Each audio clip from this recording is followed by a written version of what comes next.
people.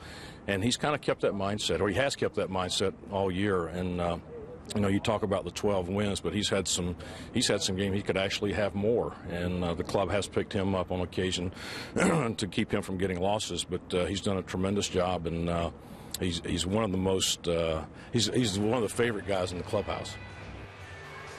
Well, there is Wei-Yin Chen, who will go to the mound looking for his 13th win on the year. Let's get a look at the Dodge starting lineups for Toronto. See your authorized Dodge dealer and experience a world of performance, design, and fuel efficiency. Schedule a test drive or go to Dodge.com and check out the powerful lineup. Brett Laurie will lead off at third base. Rajay Davis bats second in Game 2. He'll be in left field after going 1 for 4 with an RBI double. Edwin Encarnacion will DH. Yunel Escobar at short will bat cleanup. Yan Gomes at first base will bat fifth. Moises Sierra in right field batting sixth. Omar Vizquel, the switch hitter at second base, will bat seventh. J.P. Arancibia will catch him bat eighth. And Anthony Goes in center field will bat ninth. And here's a scouting report this evening for Wei-Yin Chen. He needs to find that early rhythm. The first inning has really been a trouble spot for Wei-Yin. He's given up 19 runs, the most of any other inning, and a 5.70 earned run average. So hopefully he found that rhythm in the bullpen, and his fastball, like every start, it really sets the tone for Wei-Yin. He's able to establish that fastball early. He is not afraid to pitch inside. He'll double up to get strikes, and also able to work the outside corner and root for runs. He, in his last 5 outings, hasn't had much run support, just over 2 runs per start. So looking for some extra offensive help for Wei-Yin Chen this evening. So the Orioles winning their 88th game on the year. They are now even with the Yankees in the win column. The Yankees are playing tonight in Minnesota. Their game has not yet started. They are in the Central Time Zone, so they'll get going at the top of the hour. As the Orioles are now 88-65, the Yankees are 88-64. So as play begins tonight, the Orioles are a half game back. O's win, Yanks lose. By the end of tonight, the Orioles can be a first-place team. Oh, they've definitely put themselves in a great position to take over the lead in the division here with a doubleheader as the Yankees take on the Twins. So a lot of excitement here. Looking forward to Game 2. Let's get a look at the defense tonight behind Wei-Yin Chen. Nate McLeod back out in left field. Adam Jones in center, but Chavez getting the start in right field. Machado back at third base. Reynolds at first. J.J. Hardy at short. Robert Andino at second. And Taylor Teagarden finally giving Matt Wieters a day to enjoy a ball game. Yeah, all he had to do was catch 9 innings in the opener. Sure. Here is Brett Laurie. He'll lead off. He led off in the first game at third base.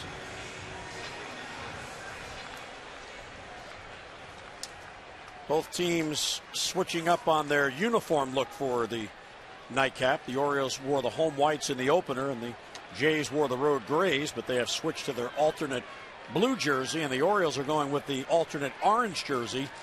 Usually they wear that on Saturday nights at home, but they're wearing it here tonight in the nightcap. And Chen deals, and we are underway, and it's low, and it's 1-0.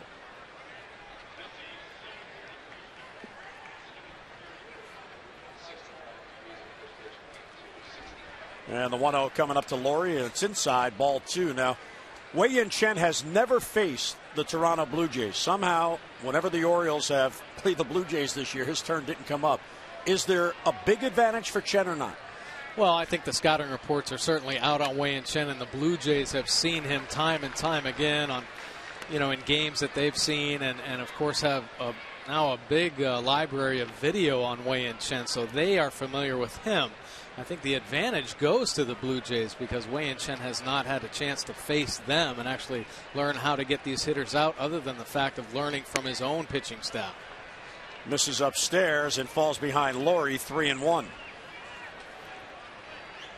Laurie in the opener was 1 out of 3. He also drew a walk. And the 3-1 is high, not even close. Ball 4. and a leadoff walk. So Laurie gets down to first base. Here's a look at Inside the Numbers, brought to you by Kia Motors. To learn more, visit kia.com. Well, there's the different pitches and velocities for Wei-Yin Chen. Yeah, well, Wei-Yin Chen really has relied on his fastball all year, but his secondary pitches have certainly come along. Nice slider to go along with a pretty good changeup, which has improved on the year. Look at that batting average, just 191 off the changeup. So good 4-pitch mix, but establishing that fastball is the key to help his secondary pitches. Brett Laurie led off in the opener drawing a walk, does the same here, and here is the left fielder Rajai Davis, and Chen misses high, 1-0. Chen has not won a game in his last 5 starts. He is 0-2 with 3 no decisions. However, the Orioles have won 3 of those 5 starts. And a throw to first will chase Laurie back.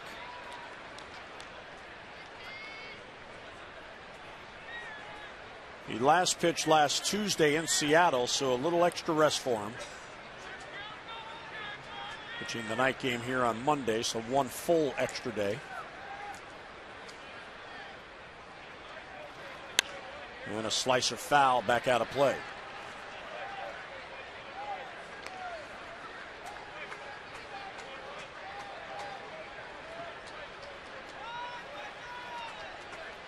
Lance Barrett has the plate in the second game, and the base umpires somewhat unusually stayed exactly the same. Alfonso Marquez at first, Tom Hallion at second, and Brian Onora at third.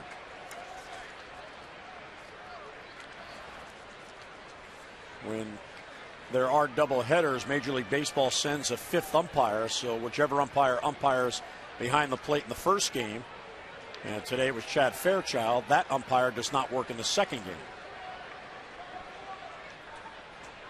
1-1 on Rajai Davis. Laurie at first, just underway in game 2. And a slicer down the right field line that's fading back and is back out of play.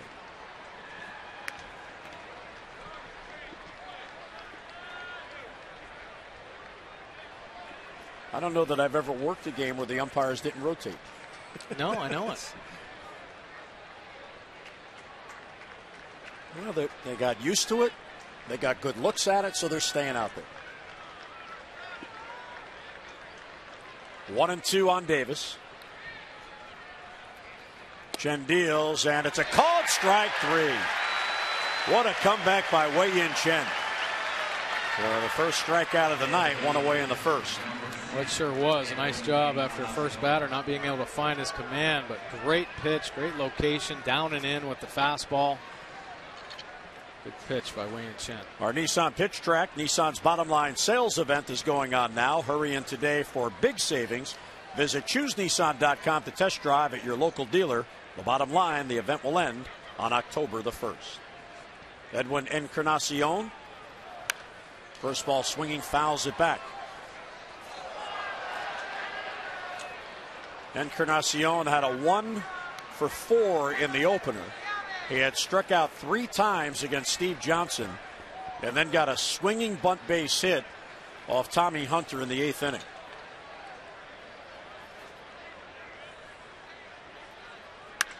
High fly ball right center field. He got a lot of it. Endy Chavez way out there near the wall. It's gone. Encarnacion hits it out the other way. His 41st on the year, and the Blue Jays have grabbed a 2-0 first inning lead.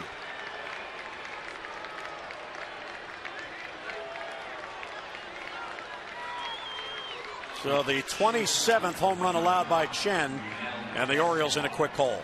I'll take a look at this fastball from Chen, up and out over. Encarnacion able to get his arms extended and drives it to right center. A big 2-run home run. I'll take a look right here. Wei-Yin Chen, the first inning follies. We talked about it. That earned run average 5.70 just went up a tick. But after the first inning, settles down to a 3.64. So trying to get out of this inning with a little less damage now. Well, he compounded it by walking the leadoff hitter to allow their big home run threat to come up with a man on base.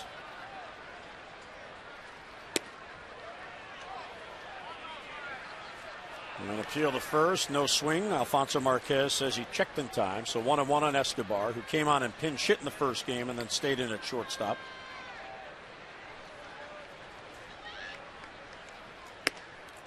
And it's well outside, 2-1, and the body language of Chen right now, Mike, not very good. He seems to be laboring. Well, he's a little frustrated, I think, of not being able to have the command that he wants here in the early going. Foul back, 2-2.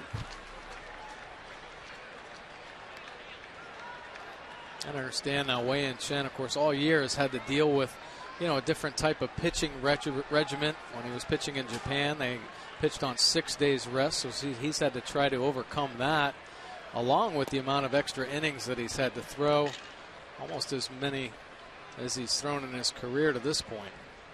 Take a look at Wei-Yin Chen's delivery. Nice and smooth. He stayed pretty clean all year with his delivery. The 3-2 is hit to right field. Chavez on the run. That ball carries. And on the warning track, he got it. Chavez caught the ball. He had to lunge back for it, and the ball found his mitt. Takes an extra base hit away from Escobar, and 2 men down. Quite an effort by Andy Chavez. This ball was smoked out to right field. Chavez get a pretty good jump. Kind of over boogies a little bit, but makes a spectacular catch. Actually behind him, reaching back, going up against the wall. What an effort by Andy Chavez. Boy, the ball is carrying out towards right center in this night game. A home run that way and a near double. Here's Yan Gomes. And he takes inside.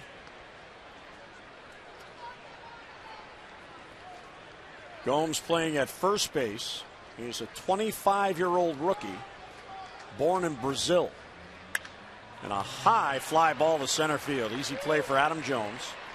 Adam will move in on it, and he's got it in the first inning ends. Jays strike first, leadoff walk, and a 2-run home run by Encarnacion. We go to the bottom of the first, 2-0 Jays.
Nothing on the Encarnacion home run. Southwest Airlines starting lineups for the Birds in game 2. Nate McLeod, J.J. Hardy, and Adam Jones. How about those numbers from game 1? 4 for 4 with a home run, a 2-run shot, scored a couple of runs and drove in 2. Davis, Reynolds, and Machado with Chavez in right, and Dino at second base, and Taylor Teagarden is catching and batting ninth. And here's the scouting report for Ricky Romero tonight. He's looking to find a way. He's at an 8-14 year with a 5.72, but in his last 15 starts, 0-13 with a 7.42 earned run average. Big reason why: command issues, 99 walks on the year, so struggling with consistency there. And he, like Chen, looking for some support. Just 24 runs scored for him in his last 13 starts. And he deals low to McLeod, 1-0. And Romero making his 31st start. Taking a look at his line right there, 99 walks, but the 118 strikeouts. So certainly has strikeout stuff, but it's just a matter of consistency and command. 2-0 on McLouth, who had a 2-hit game in the opener, went 2 out of 4, also a couple of strikeouts. And it's low ball 3.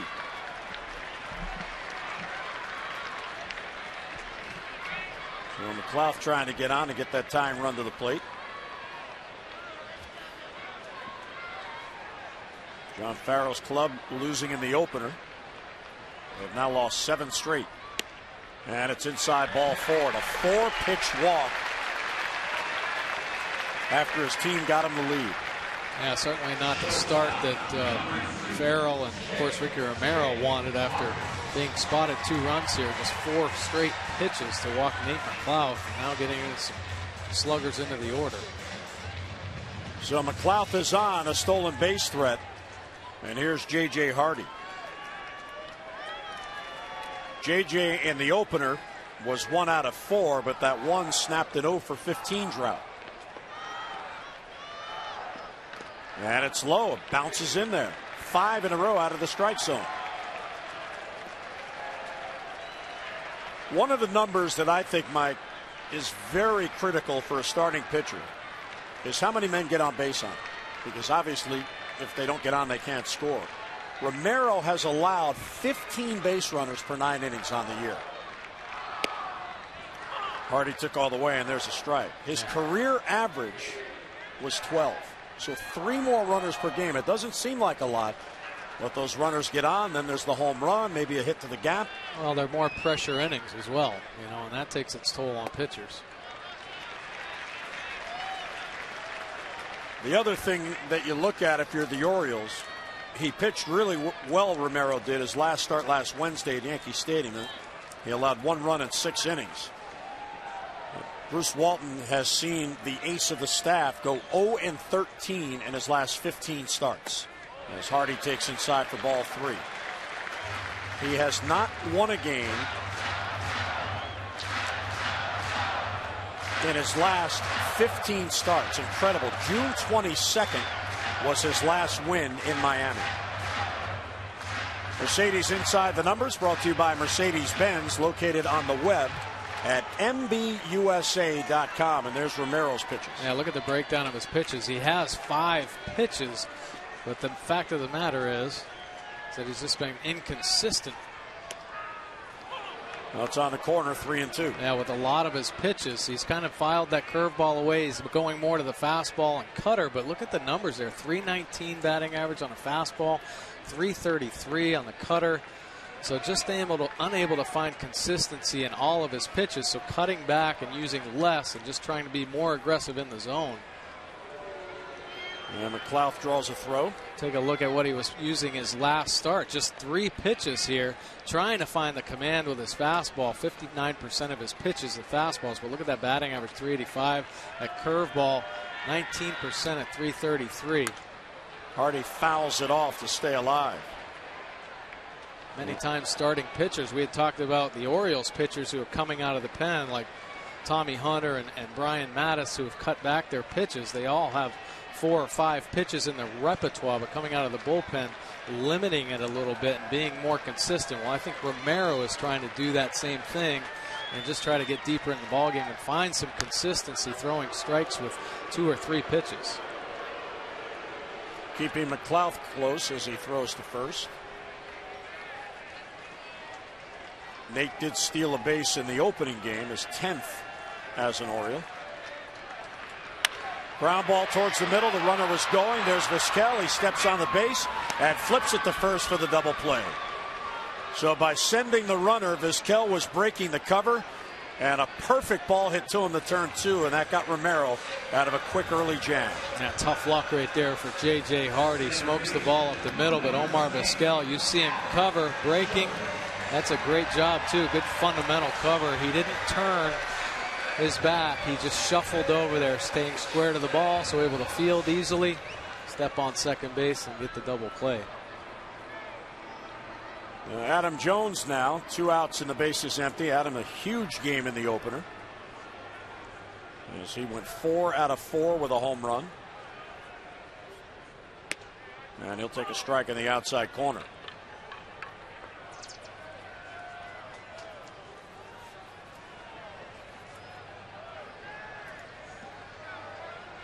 Adam in his career against Romero is a .333 hitter, 13 for 39 with a couple of homers. And it bounces in there, 1-1.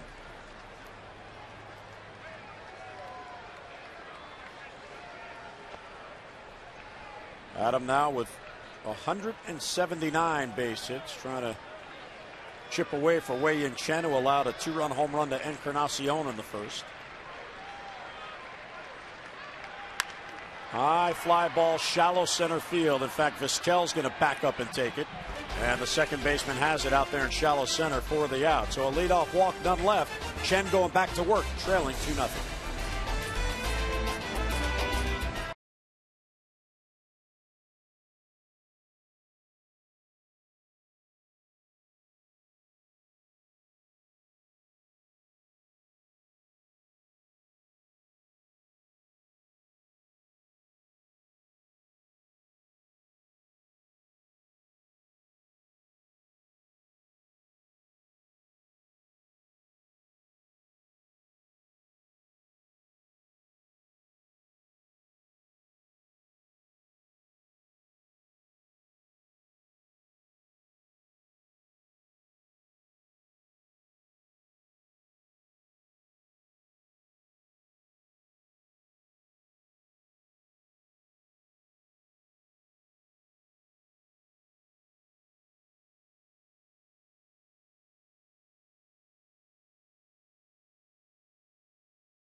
Second room of flooring free. 877-241-LUNA.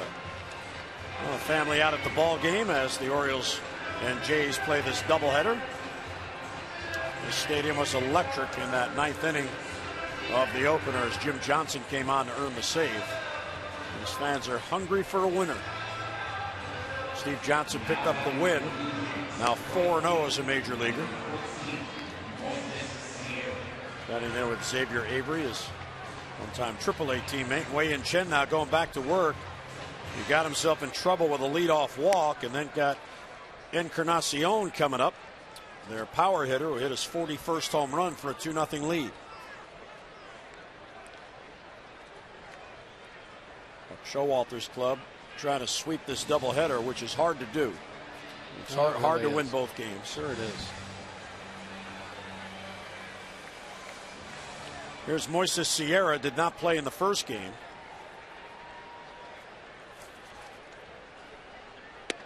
And he'll take a strike, and it's 0-1.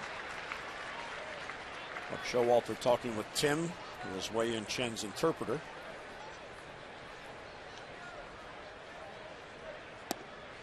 A little bit low, 1-1. Sierra's batting .236.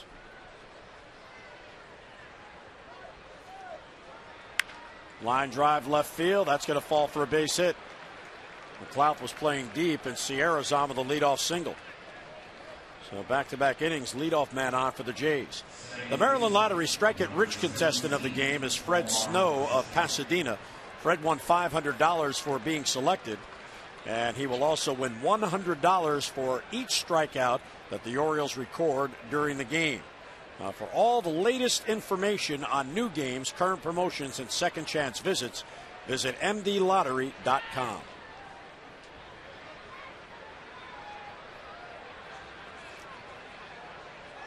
Here's Omar Vizquel, the ageless one, and he'll take a strike. Omar still going strong at 45 years old. He has been in pro ball since 1984.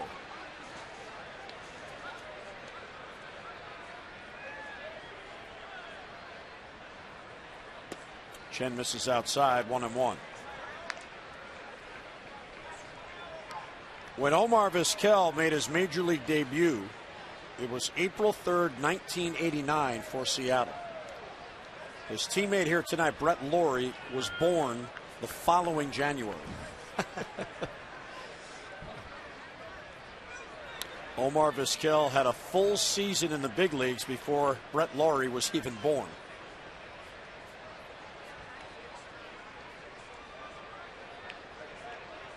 $11 Gold Gloves, heading to the Hall of Fame.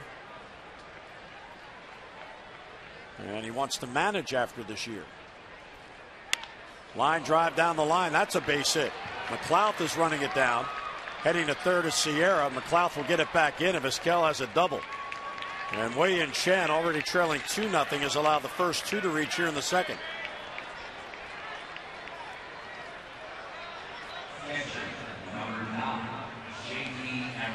Trying to get that ball in there, just unable to get it in enough. Omar Vizquel showing some pretty quick hands for 45 years old, 5th double of the year. So Chen now in a real jam, 2 on and none out. And here is Aaron Sebia, the catcher. 16 home runs, 50 RBIs on the year. Outside, 1-0.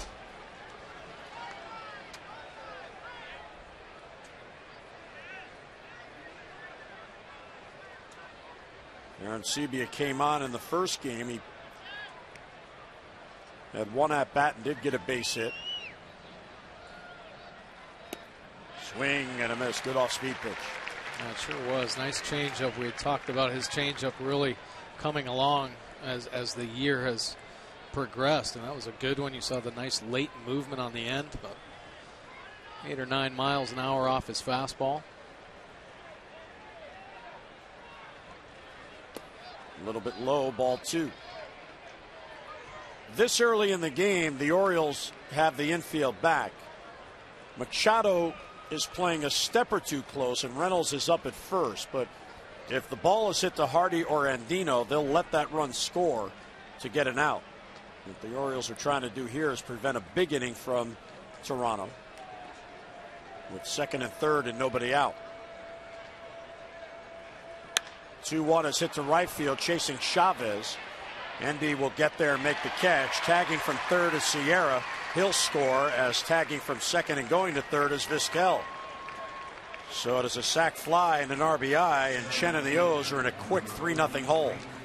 Well, your O's are in the hunt for the postseason, and now it's time to buckle up and back your birds. You can place a deposit on a 2013 full or partial plan, including a convenient 13-game plan, and if you do so, you'll be guaranteed an opportunity to buy 2012 American League Championship Series or World Series tickets before the general public. Now, for all the details, call 888-848-BIRD or go online Orioles.com/postseason. Anthony Gose, Orioles now at the infield tight to try to cut off that run. And a liner to left field, and that's going to be a base hit. McLouth is over the glove as Vizquel scores, and Gose is on with an RBI single. So Wei-Yin Chen is really laboring here, and it's a quick 4-0 lead for the Blue Jays. All he is, the Blue Jays bats able to make real solid contact here in this inning, getting on his fastball. And Jake Arrieta will begin to get loose in the Oriole bullpen.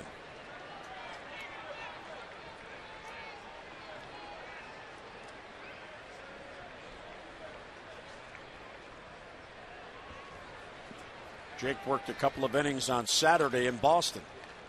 Still only 1 down. Here's Brett Lawrie for his second at bat.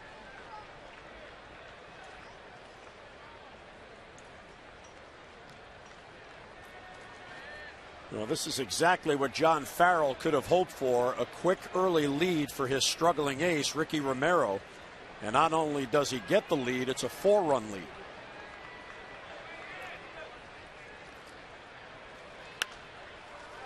Foul back. And for the Orioles in this game, there's a lot working against them. Jays have lost 7 straight. Eventually they're going to win a game. Their starter is 0-13 in his last 15 games. He's the ace of the staff. Eventually that's going to turn around. If you're the Orioles, you just hope that it waited until after the series. Right. Still plenty of time in this one, but a quick 4-0 lead for Toronto. Here's the 0-1 to Laurie. It's foul back. Well, still early in this ball game. Romero, of course, we've talked about his ability to give up a lot of base on balls, and we've also talked about the ability of the Orioles offense to hit home runs, and they are certainly very productive. So we're not intimidated by being down this early. 4 runs, and still a long way to go in this ball game.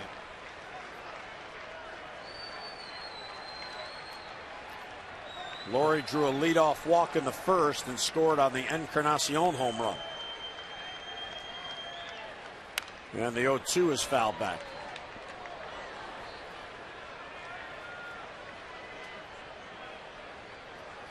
Wei-Yin Chen has not won a game since August 19th when he won in Detroit.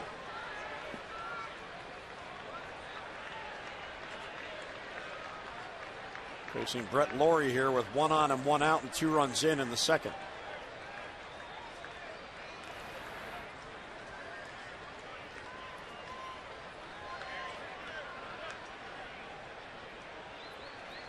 Keeping Anthony Ghost close, who has 15 stolen bases. Ghost really good speed. You see him just continually kind of creeping out there, creating some momentum. 0-2 is fouled off, and Laurie, as he showed in the first game, a tremendous ability to foul off pitches to prolong at-bats.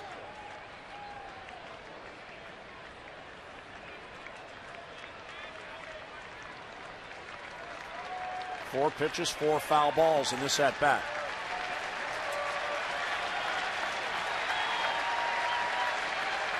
Another 0-2 pitch to Laurie. Nope, for the first.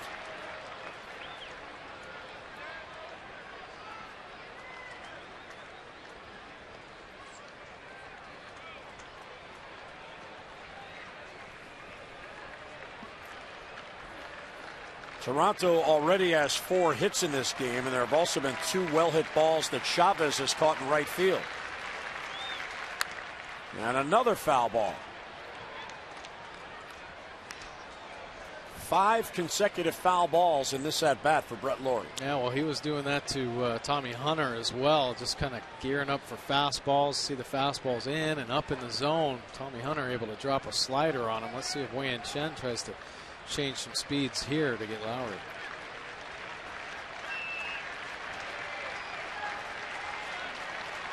And the 0-2 is off the plate, 1-2.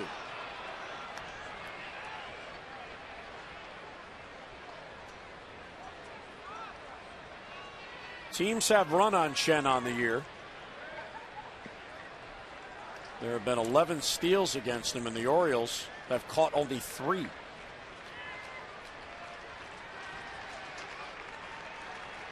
The 1-2 swung on and missed. He got him.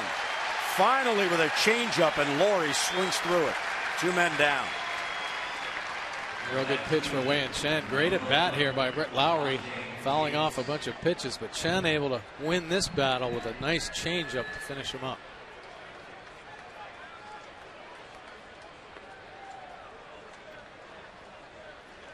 Now 2 down. Here's Rajai Davis, who was called out on strikes his first at bat.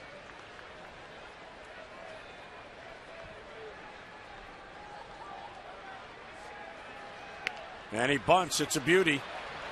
Machado lets it roll, hoping it will go foul, and it stays on the grass. There's a bunt single for Rajai Davis. Real good idea. Machado playing back with 2 down, and a perfectly executed bunt. Well, it really was. Machado back a little bit, not up tight on the grass, and actually gets a pretty good jump on it, but that's about as good as you can place it. And with Davis's speed, Machado just letting it roll, hoping it gets foul, but gets hung up in the grass for the base hit. So 2 on with 2 out. 4 base runners this inning. And Chen already now has to face Encarnacion for a second time in this game, already having thrown 38 pitches.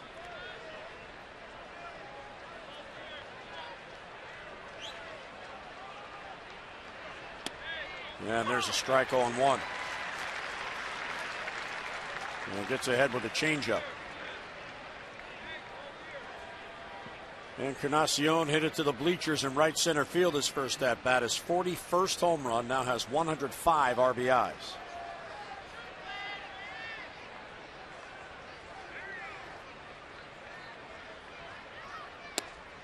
Too tight with a fastball. Not a bad pitch, though, by Wei-Yin Chen. You get him off the plate with the fastball, and he's been so good all year at being able to knock a hitter off the plate and then doubling up with a fastball in for a strike. See if he tries to do that again here. Stays inside with a fastball, 2-1.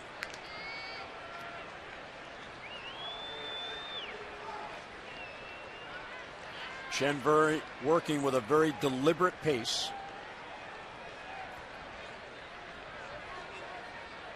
He allowed a walk and a homer in the first inning, 4 hits and 2 runs here in the second. Fly ball to right, Chavez in, he was playing deep, and Endy gets there to make the grab, and the inning ends.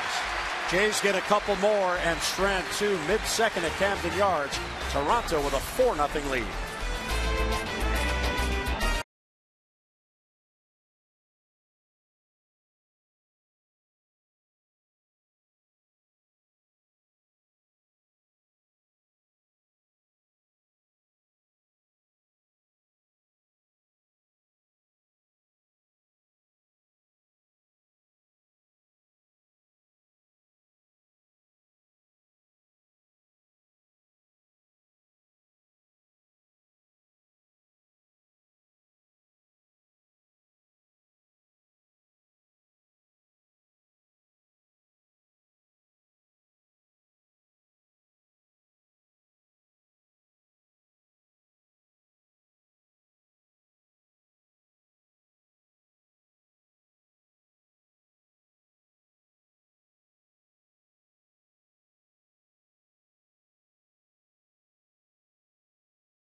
On left-handed starters, going 25-16, third best record in the American League. Team batting average at .263 with 32 home runs. Adam Jones a .330 average with 6 of his home runs off lefties. Machado has hit well, as has Matt Wieters, who is not in the lineup for Game 2. And going against the struggling left-hander Ricky Romero, who walked the leadoff man in the bottom of the first, then got a double play ball. Well, here's Chris Davis. And a hard hit ball right to the first baseman Gomes, and he'll hustle to the base for the out. So 1 pitch and 1 down in the second. Romero on the year, the second inning has been a disaster for Romero. Opposing hitters have hit .355 against him with 7 home runs, and he has pitched to an ERA in second innings on the year of 10.80. Ouch. But he gets an out on 1 pitch. Yeah, the whole year really been a struggle for Ricky Romero. He has just been battling. Of course, his confidence certainly faltering after such a losing streak here.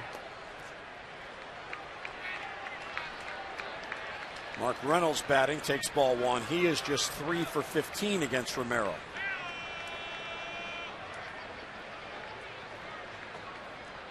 Lefties have actually hit Romero better this year than righties.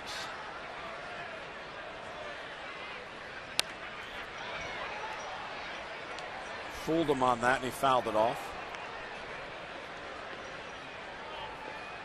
27 years old, out of Los Angeles. He was Toronto's first-round pick in 2005 out of Cal State Fullerton. Good eye and taking low as Reynolds. 2 balls and 1 strike. Reynolds was 0 for 3 in the opener, including bouncing into a double play.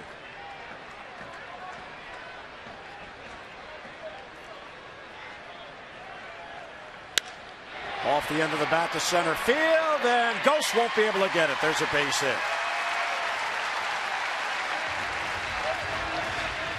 Ghost playing deep to respect the power of Mark Reynolds, and right off the end of the bat, it fell in.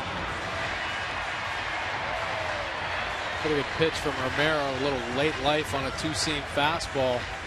Mark Reynolds, like you said, right off the end of the bat, finding a hole out in front of Ghost. But that's going to be the key, especially here in the early going. You got to work Romero, either get on base with base on ball or walk.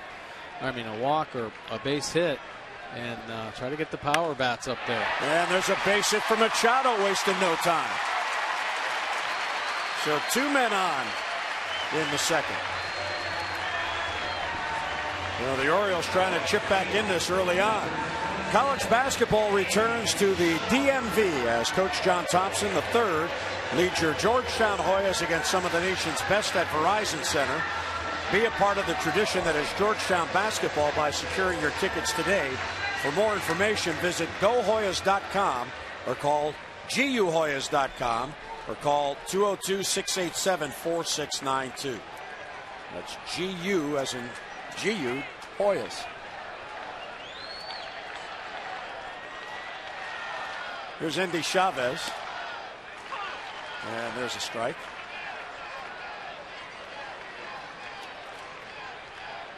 Chavez getting a start in game 2. He came on defensively in the opener. Endy was 7 out of 31 on the road trip with 4 RBIs. And he bunts third base. Pretty good one. Laurie picks it up, fires to first to get Chavez for the out. Endy trying to bunt for a base hit, bunted just too hard, and that allowed Laurie to get in and get him. Yeah, not a bad idea right there by Endy Chavez. Lowry playing in, and Endy a pretty good bunter, but just kind of gets this one off the good part of the bat. Gets out to Lowry a little bit too quick. Able to get him out by a step and a half. So the runners move up. Nice play by Laurie, being alert. 2 in scoring position, but 2 men down now. And here's Robert Andino. The Orioles need a big 2-out base hit.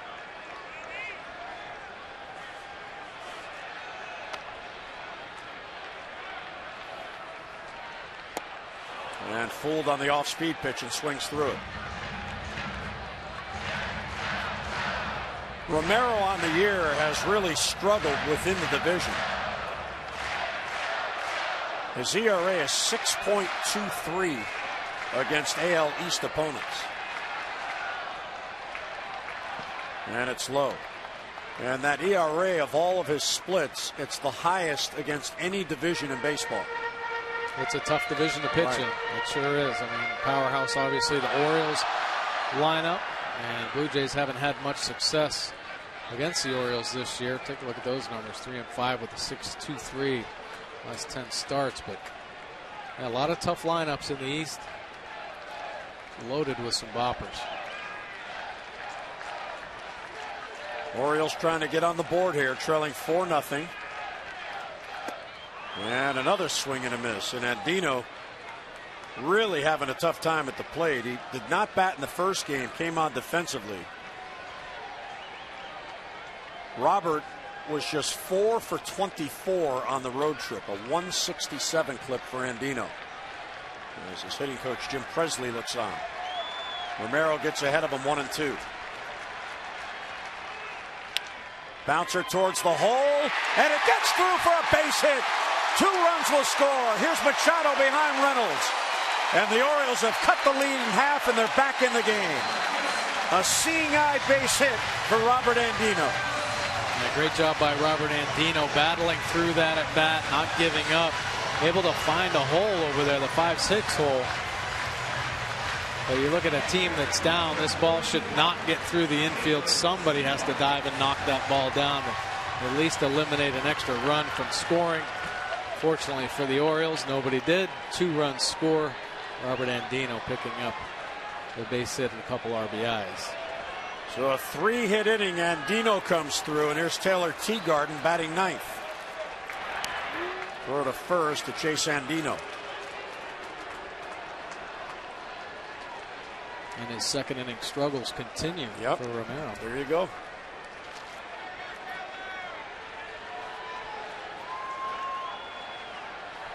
Andino takes off. Teagarden lets him go, and he steals the bag.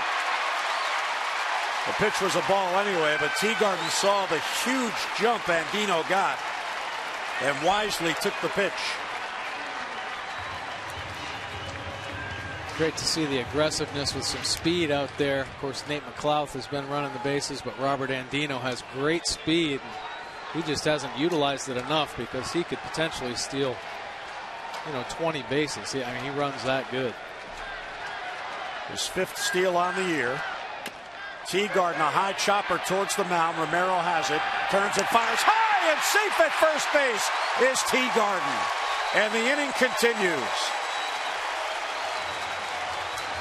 Romero knew he had time with the catcher running, and maybe Mike was a little bit too nonchalant.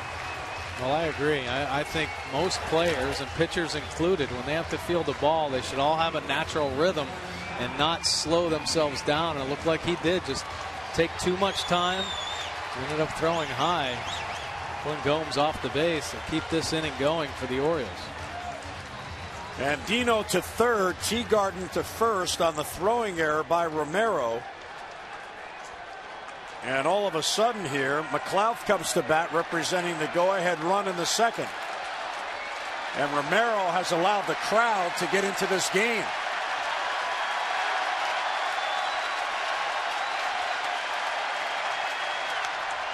And a good swing and a foul ball back, 0-1. McLouth worked a walk leading off in the bottom of the first.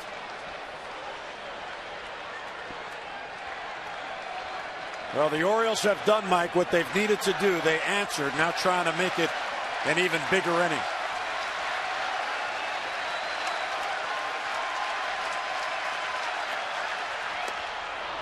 Tried to time the curveball and swung through it, 0-2. Romero's best breaking ball right there, bottom of the zone to Nate McLouth. Seeing some flashes of the quality of some of the pitches from Romero. Once again, it just goes back to the command issues and inconsistencies he's had. Orioles able to take advantage of that in this inning. Some good at bats. John Farrell must think that Taylor Teagarden might take off here because he signaled to Aaron Sebia to tell the middle infielders what he'll do if Teagarden takes off. There's the 0-2, and hit him. And McLouth will take the base, and the bases are loaded. May have hit him in the elbow.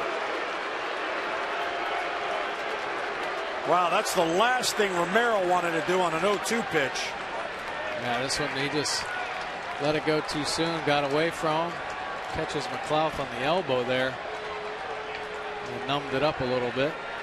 And Sebia saying, protesting a little bit, thinking he stuck his elbow in there. Well, Richie Bancells is out to make sure, and here's Bruce Walton, the pitching coach. The bases are loaded now with 2 men down. And Romero, it's his own fault he's not out of the inning. His throwing error prolonged the inning, and he's compounded it by hitting McLouth.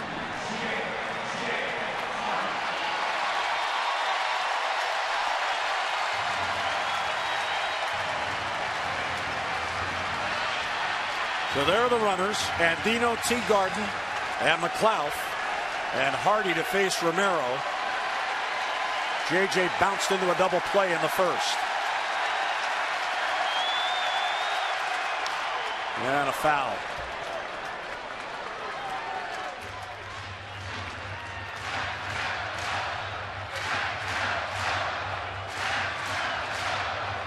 So the Orioles with the tying run at second, the go-ahead run at first, 2 down, and a crazy Camden Yards.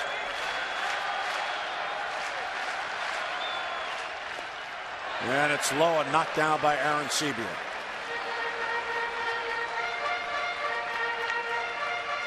A good stop right there by J.P. Aaron Sebia.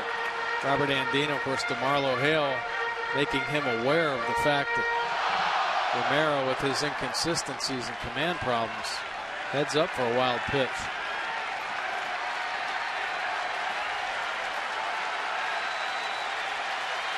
Huge chance early here for the Birds. 1-1 on Hardy.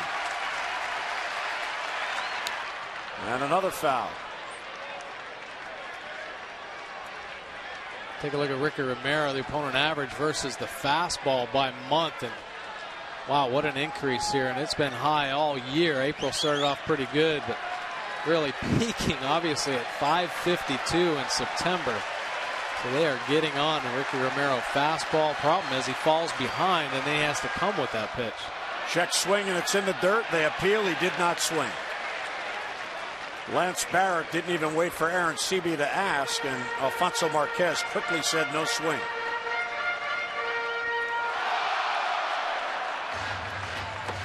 So we'll see what Aaron Sebia calls here. This is the big pitch because you don't want to go to 3-2 with the bases loaded. Too many things can happen. 2-2 on Hardy. 2 runs in. Bases loaded. 2 men down. Line drive towards the gap, left center field, and that ball is caught by Anthony Gose, who runs it down. Hardy nailed it, but it hung up long enough for Gose. So the Orioles score 2, Strand 3. New game, 4-2. We head to the third.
The nation's largest 4G network, AT&T, rethink possible.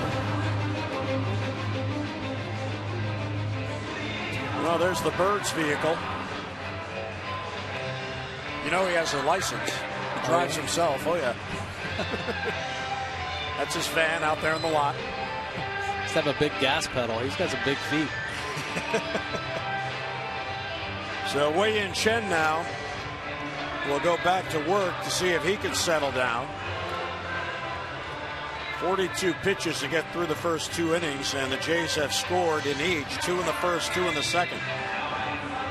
Orioles nearly came all the way back. Hardy hit that ball well, but Gose was able to run it down. Yeah, great speed out there from Gose, huh? Closing speed. That ball looked like it was going to be in the gap. Yunel Escobar will lead off. Yan Gomes and Moises Sierra here in the third.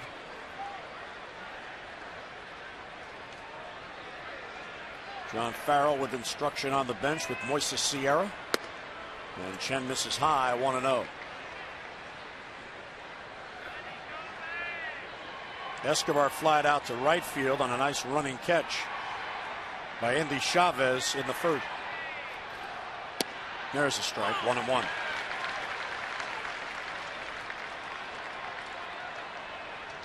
So maybe that inning by the Orioles will get Chen back in this.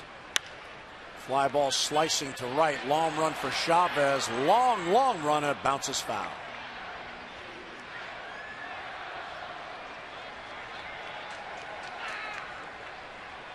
And he flips the ball into the crowd. Nice crowd on hand on this Monday night. There's the bird. Posing for pictures in the crowd. Nobody has more fun at the O's games than the bird. No, he does. Kids love him. Everybody loves the bird. Because after all, the bird's the word. I'm not singing tonight, Jim. Yeah, I heard a rumor you were singing on the road trip. Sorry I missed that. 1-2 on Escobar. Fastball high. Chen is struggling here with his command. He's had some real good pitches, and then there have been pitches like that that completely miss.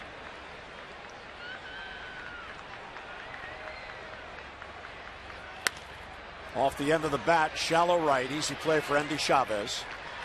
And one down here in the third inning. Well, tickets are still available for the game tomorrow night, 7:05 against the Jays, and tomorrow is also the season's final Ollie's Bargain Night, all presented by Ollie's Bargain Outlet. The upper reserve seats tomorrow are just $9 in advance, so experience the thrill of the playoff push, an affordable night out here at Oriole Park. Order your tickets tonight and save by calling 888-848-BIRD or go online at Orioles.com. Yan Gomes, and he hit him. So Chen hits Gomes, the fifth batter he's hit on the year. So there goes the chance for a clean inning, as Gomes will head down the first.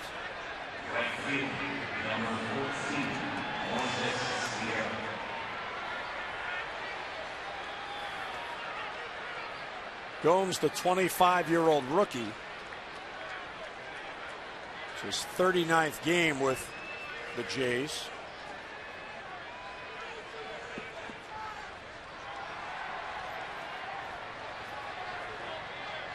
Here's Moises Sierra.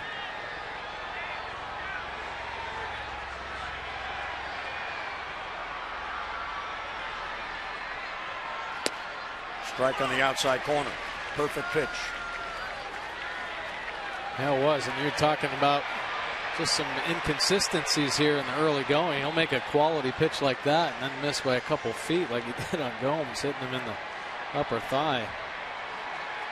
He's still trying to find that rhythm out there. And a foul back, and it's 0-2.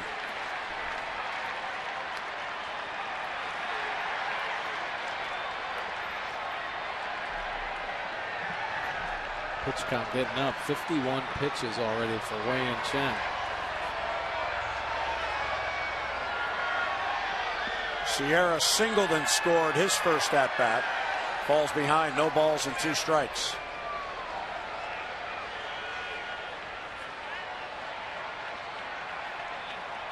And he got him. Chasing the changeup down and away. Huge out for Chen and 2 down. Nice job throwing that changeup off the fastball. Hit some spots down and away. Looks like it's going to be in that same location, but just enough late movement off the end, getting Sierra to chase. Good pitch by Wei-Yin Chen. And now he'll face Omar Vizquel with a runner at first and 2 down. Breaking ball misses outside, 1-0.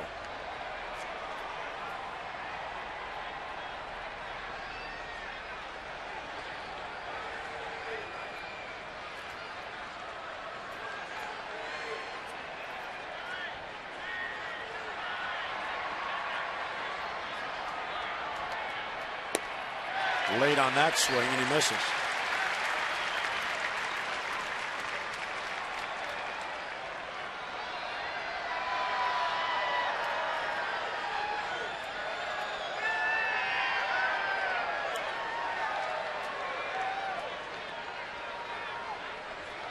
1-1 the count.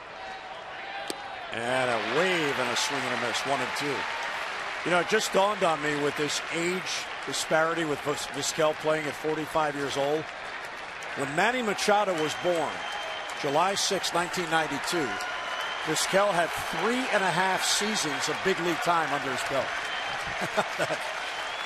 1-2 the count. And it's low, 2-2. That is just another of the many things about baseball that is just tremendous. Sure is. Doesn't matter how old you are. If you're 20 like Manny or 45 like Vizquel and you can play, they'll find a spot for you. It's all about winning, regardless of whomever's on the 25-man roster. Well, the younger players certainly can learn so much from Vizquel. I'm sure he's helped some of the younger players on the Blue Jays. To Andino, he will flip to Hardy, and that forces Gomes to end the inning, so Chen does not allow a run. We'll head to the bottom of the third. Orioles down by a couple.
Sarasota on Florida's Gulf Coast at number1beach.com. Beautiful Sarasota, Siesta Key. The #1 beach in America. And I knew that because I drove by a sign that said that. There's a lot of excited people down there in Sarasota. Certainly for the Orioles and how well they've been playing this year. Yeah, right now the Instructional League is going on there. There's the moon overhead. Orioles won the opener 4-1. Trying to come back in this one. Fell behind 4-0. Now it's 4-2.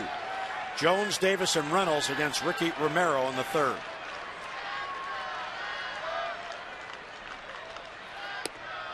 And Adam looks over a strike, 0-1.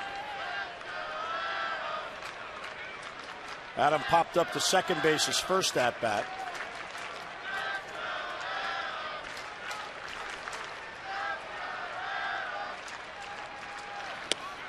Waves, breaking ball. Trying to time it. Yeah, Romero took a lot off of that breaking ball. Haven't seen one that slow from him so far in this game. Must have looked like a beach ball coming in there to Adam Jones. 0-2 on Adam.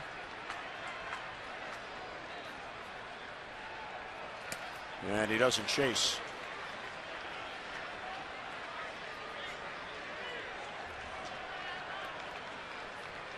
And Seaby is in a good mood.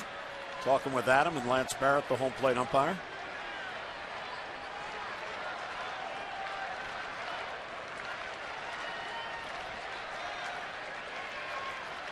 A ball and 2 strikes. Jones leading off in the third. Outside, he checked.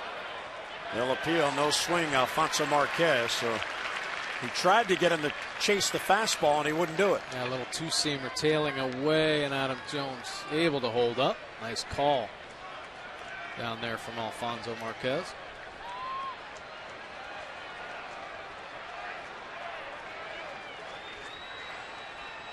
2-2 is bounce foul towards DeMarlo Hale. Adam Jones wanted that one. Breaking ball that's just spinning up at the top of the zone. The Blue Jays in no way saw this coming from Ricky Romero, 8-14 coming into this game. In his 3 prior seasons in the big leagues, he won at least 13 games. He had 13, 14, and 15 wins. Ground ball towards the hole. Diving stop by Vizquel. He gets up and throws, and he got him by a step. The 11th-time Gold Glove winner robbing Adam Jones of a base hit and one away. A pretty impressive play by Omar Vizquel. He's been doing this for a long time in the big leagues and also getting guys out by a half a step. Seems like that's what he's done his whole career. Just has that uncanny time game clock in his head where he knows how to get up and get a player just in time. Here's Chris Davis. Shift is on once again, and he swings and misses. 0-1. Laurie, the third baseman, is out there in right field. Vizquel shading a bit up the middle, and Gomes right on the line. There's the third baseman. He's in right field. And then it's quickly 0-2. One time I would just, he's not going to do it now with 2 strikes. I'd just love to see Davis push a bunt to third base and take the base hit. Hey, fine. You want to shift on me? Here you go. Yeah. Keep him honest anyway, right? And a ground ball through the hole. Laurie over. He gloves, but won't be able to make a play. So despite the shift, Davis gets a single.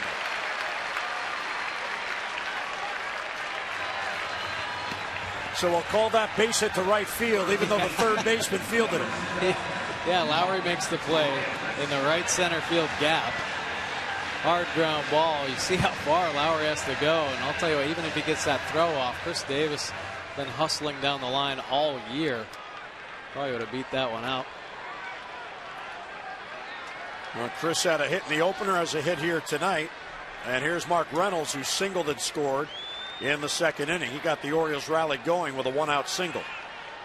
Tying run at the plate here in the third. And it's low, 1-0.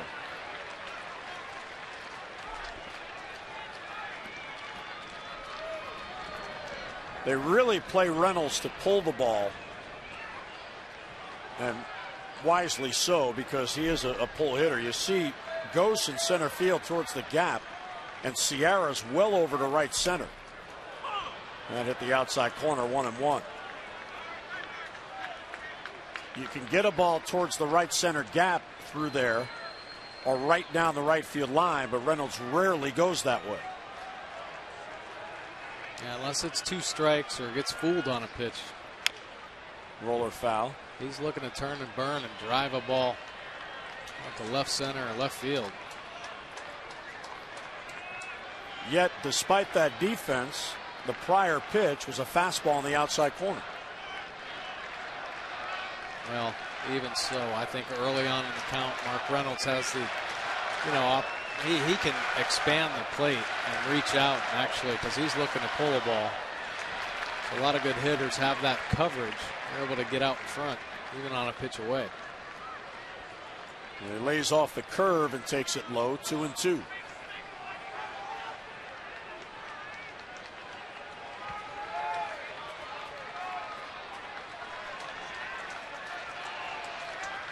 Romero asking for a new sign. And it's low, ball 3.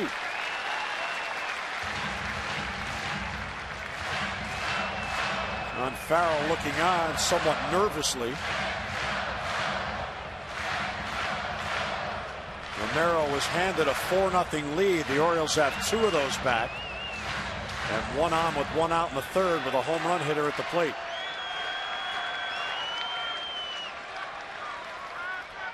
Ground ball toward short, could be 2. Escobar, second 1. Vizquel back to first. There's 2.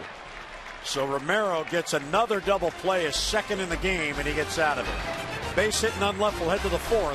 4-2 Toronto.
3 left with the Jays, including this game. Then the Red Sox come to town this weekend, Friday, Saturday, and Sunday. And the Orioles head to Tampa for the final 3 games of the regular season against the Rays. Now the Yankees have 3 at Minnesota, including tonight. And the Yankees have a 3-0 lead in the second. Nick Swisher with a 2-run home run in a first-inning rally for New York.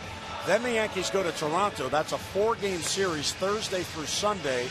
Then the Yankees go home at a 3-game series with the Red Sox beginning next Monday. The winning percentages of the remaining teams, the Orioles 644, the Yankees 636. Wei-Yin Chen got through the 3rd inning without allowing additional runs, going to work now on 8, 9, and 1.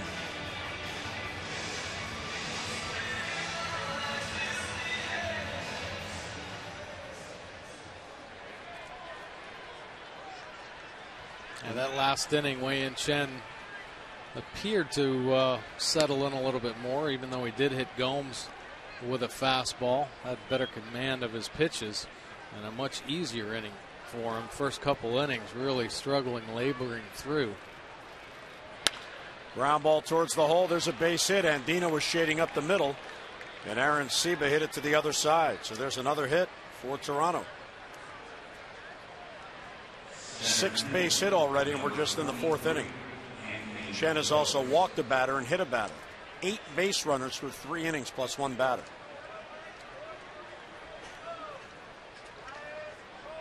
Anthony Ghost, the number 9 batter, drove in a run with a single his first at bat. Now we've seen his speed, so he's going to be a tough guy to double up as well. Shows bunt, bunts it. It's a good one. Machado goes to first, so the sacrifice successful. Orioles take the out. Aaron Seba going down to second base with 1 down. Well, it's time now for our AT&T Mobility Trivia Fact. The Orioles clinched their last AL East title against the Blue Jays. It was in Toronto at then Sky Dome, 9-3, September the 24th, 1997. The Orioles' first division title since 1983. Mike Bordick remembers it well. Oh, it was a good time. It's always fun to celebrate postseason opportunities.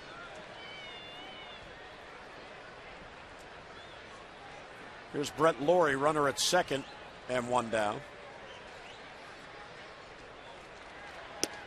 Chen misses outside, 1-0.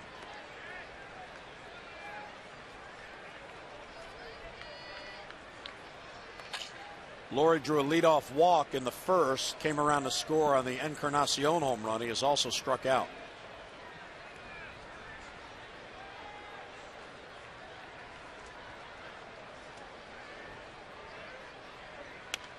Oh, good hack. Fouled it straight back. He has taken some great hacks, and I think the fact that he was on the disabled list for so long, he's just not able to get to as many balls as consistently as he'd like. He's fouled off so many good pitches already in the first couple games here. 1-1 on Lawrie. Big runner out there at second base with 1 down. Aaron Seba really extending the lead. Ground ball slowly at the short. Hardy will take the sure out at first. And 2 down with Aaron Seba moving up to third base, now with 2 men out. Tickets are still available for the final regular season series of the year. That all gets going on Friday. Orioles and Red Sox in town. And Friday is also this year's last fireworks night. So don't miss your last chance to see that fabulous fireworks show. Get your tickets in advance and save. Just call 888-848-BIRD. Or if you prefer, go online at Orioles.com. Nice crowd on hand here tonight to welcome the Orioles home after a 9-game, 10-day road trip. Here's Rajai Davis. Breaking ball for a strike. Buck Showalter told the press before the game that it felt like they were on the road for a month.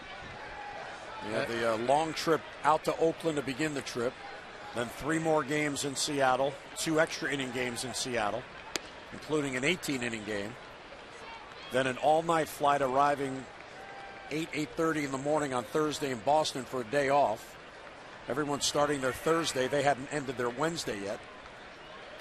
And then 3 more games against Boston. Yeah, a couple time changes there. Yeah, a long road trip. Off the end of the bat to center field. Jones in on it. And Adam will put it away for the out. So the leadoff single and a man left. We'll enter the bottom of the 4th. O's down by 2. The Blue Jays lead it 4-2.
More buckle-up rallies coming up, including tomorrow. Miguel Gonzalez is going to be at the Ollie's Bargain Outlet tomorrow, 11 to noon.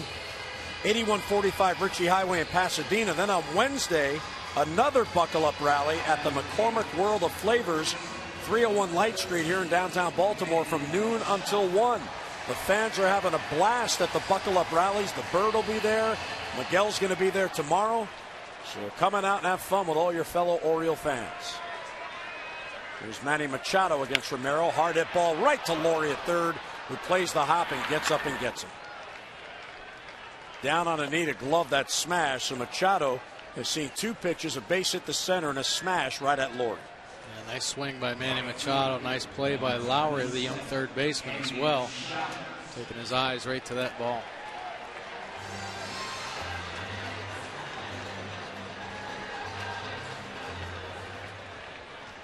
There's Andy Chavez, who laid down a sacrifice bunt his first at bat.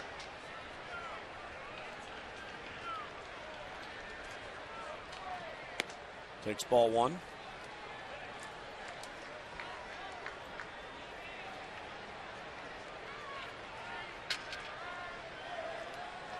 Neither pitcher has had a 3-up, 3-down inning in this game. Romero has had a pair of 3 batter innings because he's been able to get 2 double plays. The minimum batters that Chen has faced in an inning is 4, although he just had a 9-pitch 4th inning. 2-0 on Chavez, 1 out, nobody on. Off the end of the bat to left field. Davis back on it as a play, and 2 down. Our PNC minor league report brought to you by PNC for the achiever in you. And Ryan Ward, the catcher at Bowie, really finished up strong. Final 10 games, batted .313 with a home run and 3 RBIs, helping the Bay Sox make the playoffs. For the season, the batting average lower than he would have liked, but he only played in 50 games. And he is also on the Orioles Arizona Fall League roster. So a guy with a good arm, good catch and throw guy, and trying to get consistent. Yeah, definitely. I'll tell you what, Brian Ward really made himself known coming into spring training as far as a catch and throw. Guy has handled some great pitchers and comfortably too. A lot of pitchers love to throw to Brian Ward. And you saw the sign with the distances from the minor league affiliates here to Baltimore, as they're all trying to get on that shuttle, as Manny Machado did. 1-1 on Andino, who drove in the 2 Oriole runs. Fans cheering them on.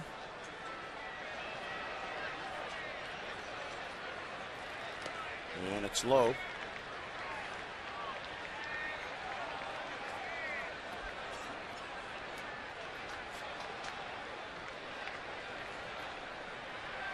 Andino's hit was huge in the second inning because it was a 2-out, 2-run single. Hard hit ball, past Laurie, there's a base hit. That'll be a hit, but that should have been played. He got to it, he did everything but glove it. Yeah, it was a bullet by Robert Andino. They turned on this ball well, squared it up. He was in a good position. That ball just scooted by him. Didn't even get any leather on it.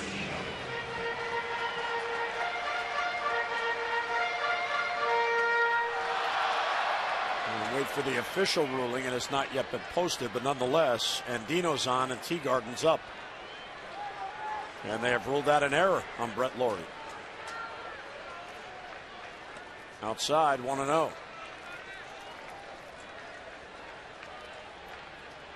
So the second error in the game for Toronto.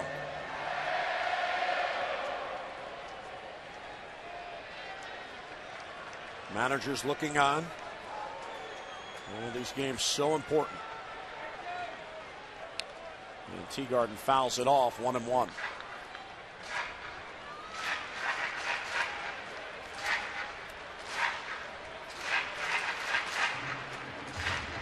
Taylor reached on an error by Romero. He had a Baltimore chop off the plate that reached Romero, who then turned and threw it away. Andino at first with 2 down. And Teagarden fouls it back.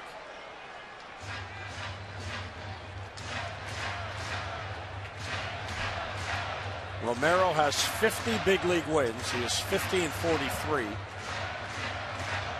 His 124th big league start.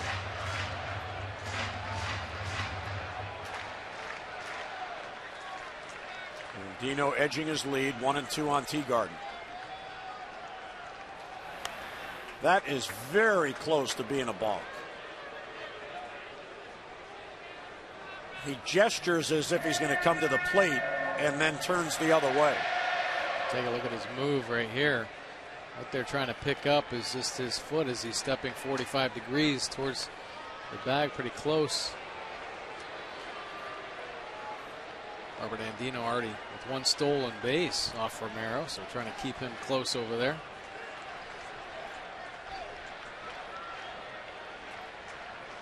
Romero looks a little heavier to me than he's pitched in the past.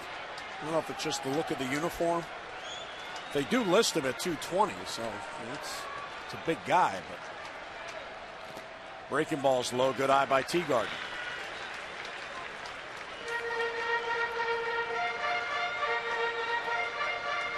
And he's only 6 feet tall, so 6 feet 220.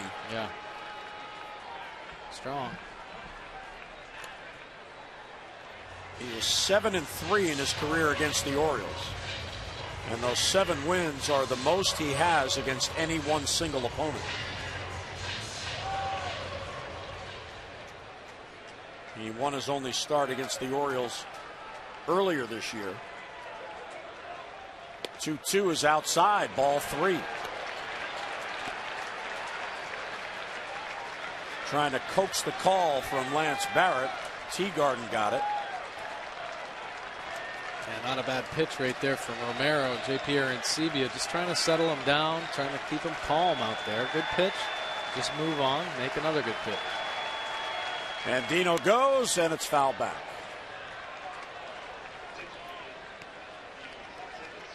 Robert on the 3-2 pitch with 2 down, taken off.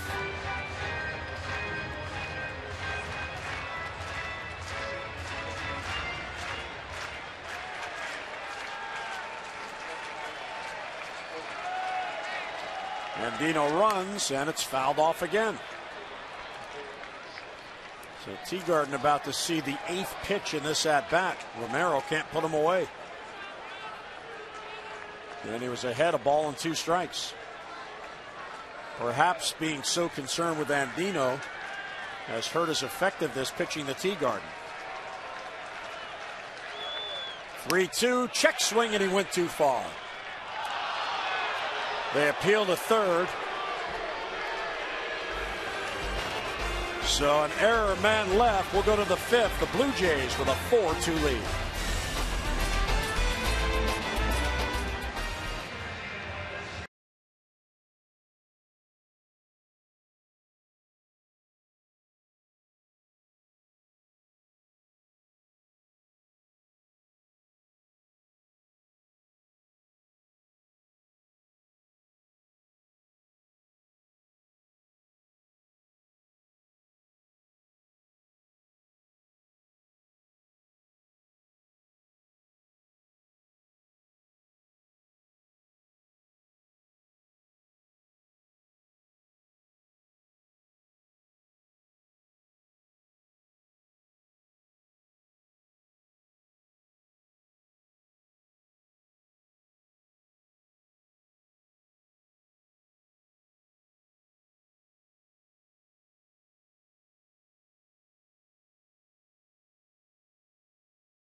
to you by Verizon 4G LTE. More 4G LTE coverage than all other carriers combined.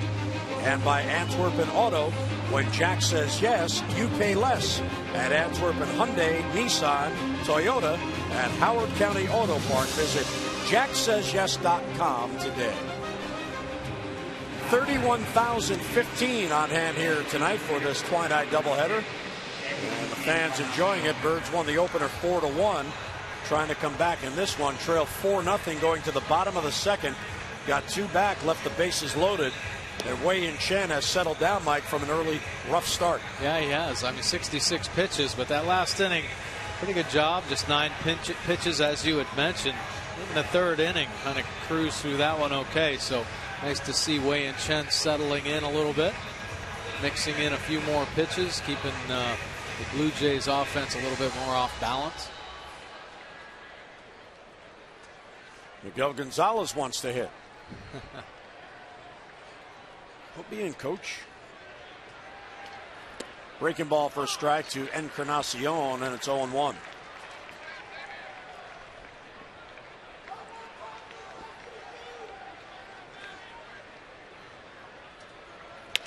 Bouncer towards third. Machado gets a big hop.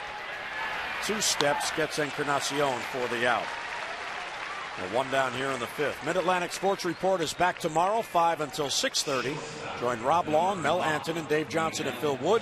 They'll have all your Orioles news as the Orioles continue the push towards the postseason. Tomorrow at 5, Mid-Atlantic Sports Report on MASN. There is an obvious difference in the demeanor of Wei-Yin Chen on the mound from the first 2 innings. Here's Yunel Escobar, who was flied out to right field twice. His pace is better. The pitches have more crispness.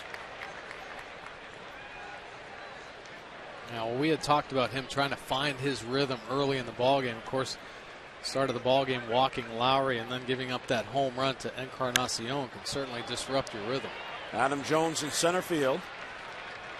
And 2 quick outs here in the 5th inning.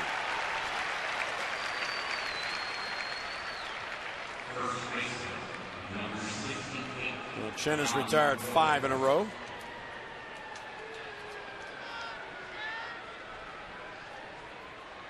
And 2 outs and nobody on in the 5th for Yan Gomes, who's playing first base tonight. 25 years old, born in Brazil, and then grew up in Miami. And when he began his college baseball career, he went to the University of Tennessee. And while at the University of Tennessee, he was a backup catcher. And he backed up J.P. Arancibia at Tennessee. There's a strike taken, 1-1. And now they're teammates in the big leagues on the Blue Jays.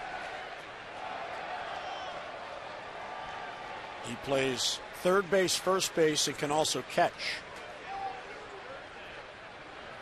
And I guess he got tired of backing up J.P. Arancibia because after 2 years at Tennessee, he left and transferred to Barry University in Miami and went back home.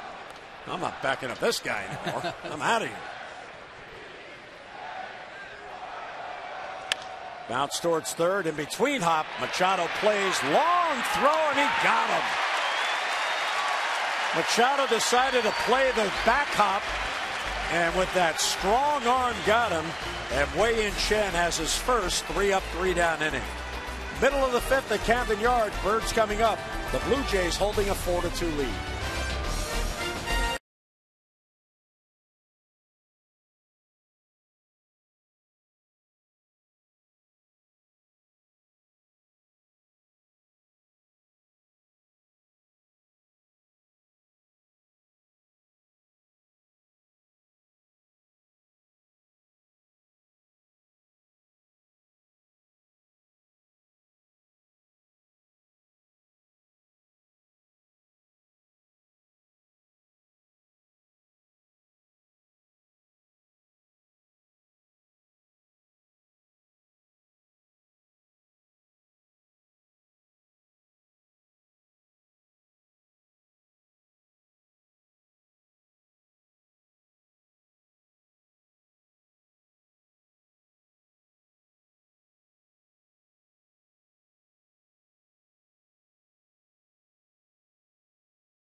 second. Orioles got 2 back in the bottom of the second, but Romero got out of a big jam. And hi, everybody. Jim Hunter and Mike Bordick. 9 games left. Orioles won the opener. All these games are huge. The Orioles look up. Yankees have an early lead in Minnesota, but you can feel the electricity in this ballpark with this pennant race baseball. Oh, you sure can. The crowd has come alive. They've been alive since the first game, and they keep filtering in. Wei-Yin Chen settling down has certainly ignited them.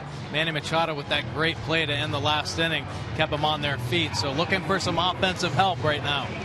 Buck Showalter had Jake Arrieta warming in the second inning. Wei-Yin Chen struggled early on, but Buck knows his pitchers, and he gave Wei-Yin Chen a chance to find himself, and he has. He sure did. Last few innings, very good by Wei-Yin Chen.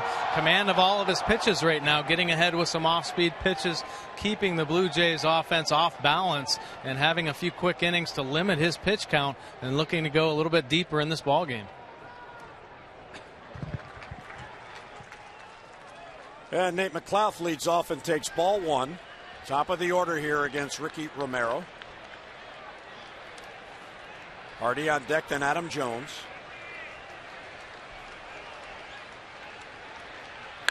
High fly ball left field. He got a lot of it.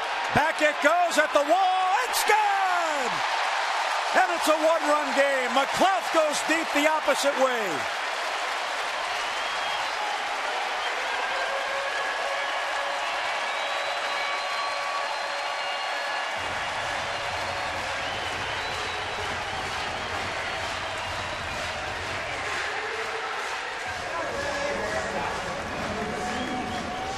Number 5 as an Oriole, and it's 4-3. And we remind you of the record when the Orioles homer, 75 wins.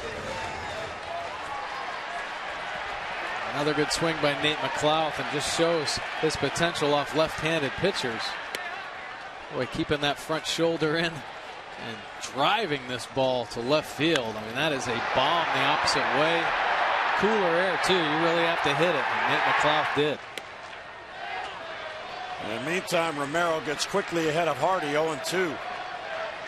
And Nate had a 2-hit first game. He's 1 for 1 in this one with a walk and a hit by pitch. Romero staying out there.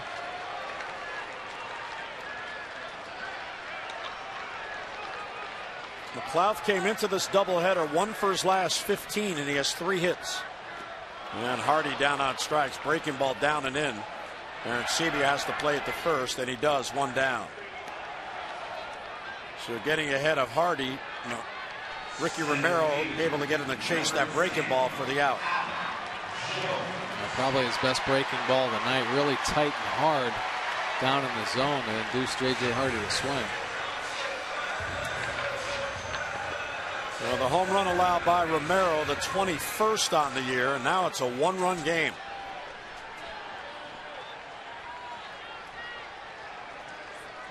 Adam Jones, he is 0 for 2. And he takes low, 1-0. Adam has popped up to second and grounded out to second. Robbed of a base hit, actually, by Vizquel. Oriole Bird making friends. Line drive, base hit to right field. That ball heads to the corner. Adam Jones rounding first. He heads for 2. Sierra plays it back in, and Adam Jones has a 1-out double. What a good piece of hitting there by Adam Jones. Romero staying outside, not wanting to give him something to pull for power. And Adam says, thank you very much, I'll take it. Yeah, he stays on that and drives it to right field. And he's lucky he didn't get it elevated, or that would have been up and over the flag court out there. But look at Adam Jones hustling in the second base. What he's done all year keeps the fire going here for the Orioles offense. 38th double of the year. So Romero has allowed the tying run to get to second, and because Jones is at second, Davis bats without the shift.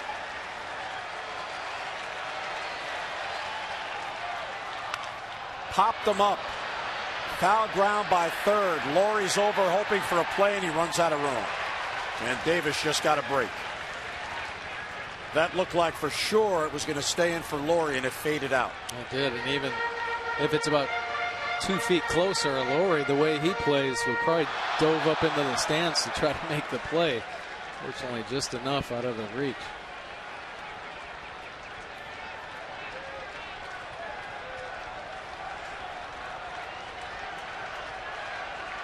Chris last hit a home run on September 14th, 10 days ago.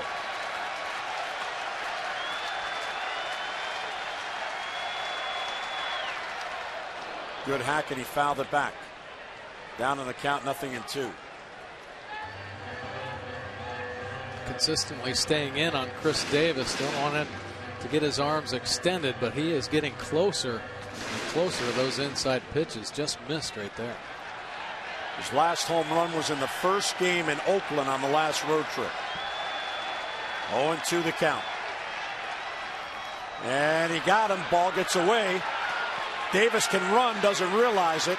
Jones gets to third, and Davis is out. Chris Davis did not realize that he could run.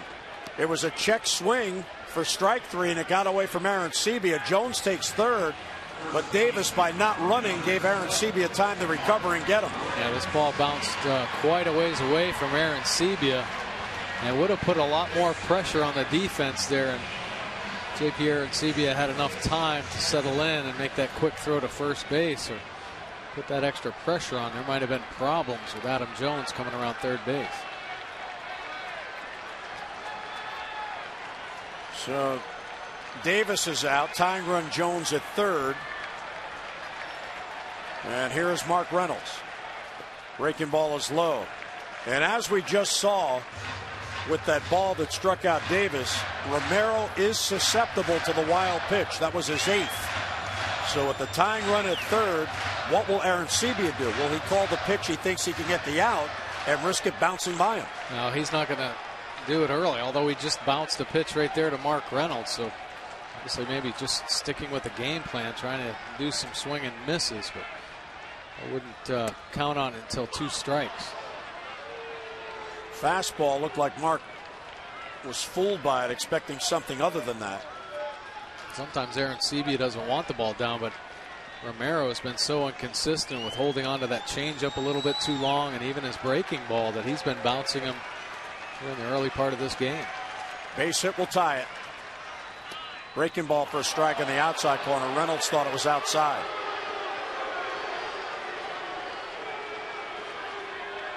Take a look at the pitch right here. A breaking ball from Romero starts off in that lefty's batter's box and stays in the left-hander's batter's box. That is a ball. Our Kia Pitch Track brought to you by Kia Motors. To learn more, visit kia.com. Went out there again and missed. 2-2.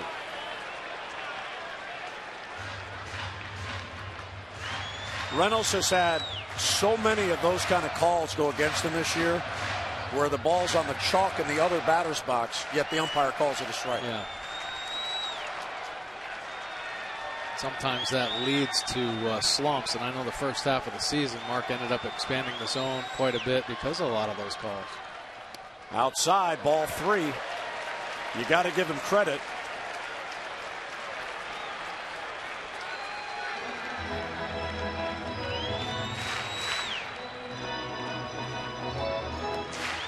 So now, what do you do?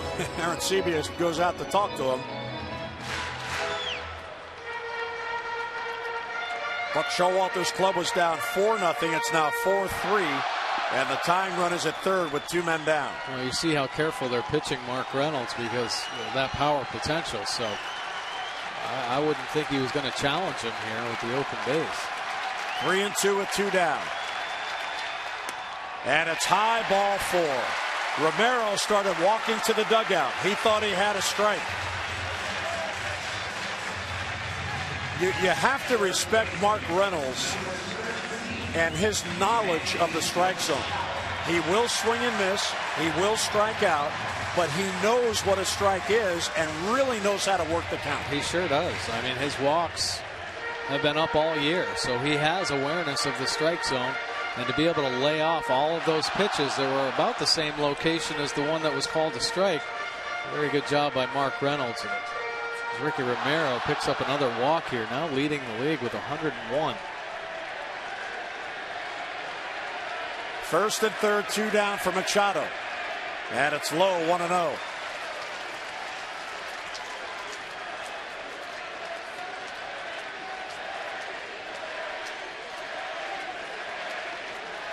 Jim Presley and Buck Showalter looking on.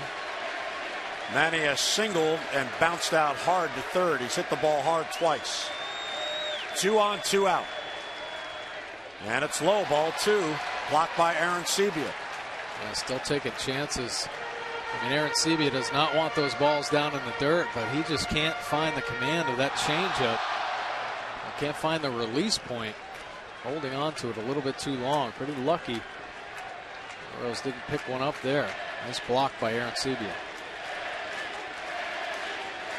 And the Jays are fortunate where that ball landed because Reynolds did not attempt to go to second. Otherwise, there'd be 2 in scoring position. Yeah. 2-0. Too high, ball 3.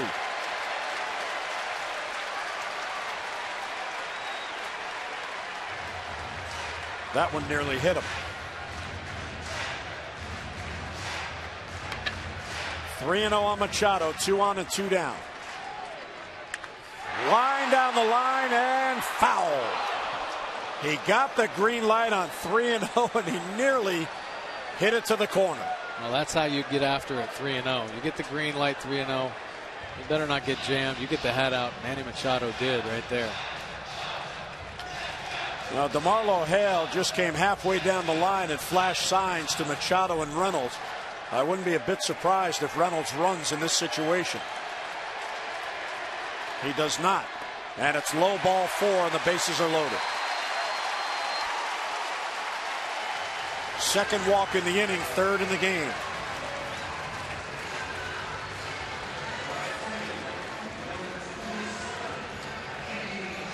Bruce Walton and John Farrell looking over the matchups.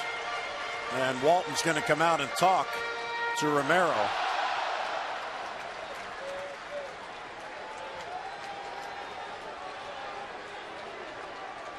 Chavez did not have an at-bat against Romero before tonight.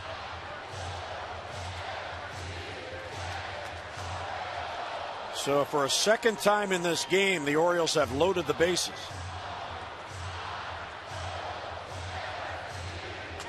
They loaded the bases in the second after scoring 2 runs and after 2 men were down. And they have loaded the bases here with 2 men down, looking for a big hit. Jones, Reynolds, and Machado with Endy Chavez facing Romero. 4-3 game. Too tight, 1-0. Mike Bordick told you about the command issues Romero's had on the year. He has averaged 5 walks per 9 innings. In this game, he has walked 3 and he's hit a batter.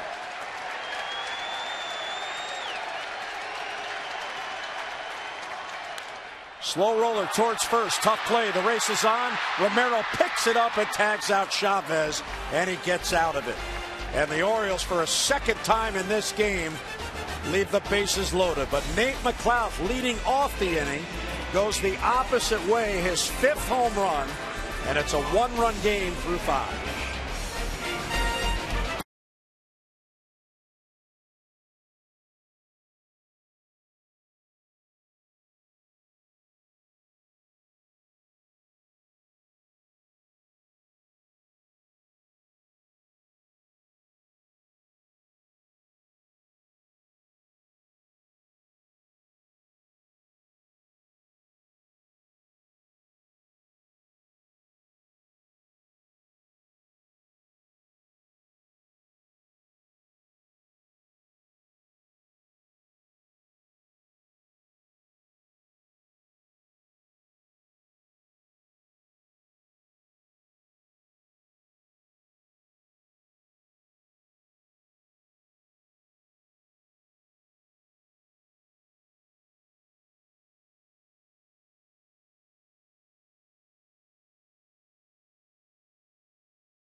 action. It's game 3 of the 4-game series against the Blue Jays. Joe Saunders will be on the mound against lefty Aaron Laffey.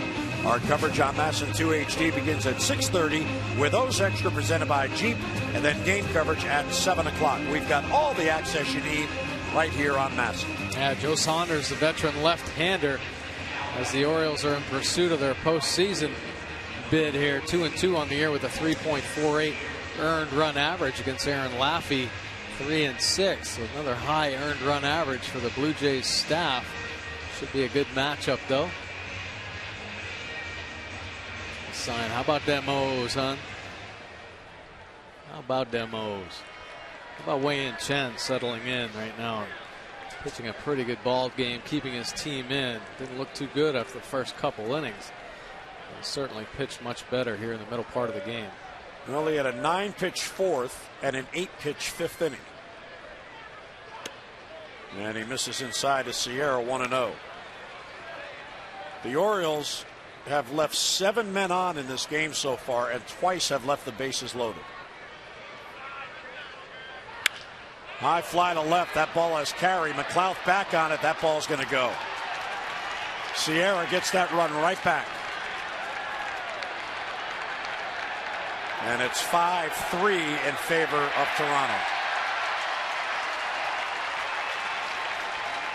That is a huge run. And Buck Showalter immediately on the phone to the bullpen. Young hitter Sierra certainly has power. This is a changeup that stays out over the middle of the plate, and he just drops the head on it. Fastball for a strike to Omar Vizquel. Jake Arrieta is going to get loose again. Second time he's up in this game. So the Orioles got within 1, and Chen gives it right back. And there's a base hit blooped in the right field. So Vizquel has a 2-hit night.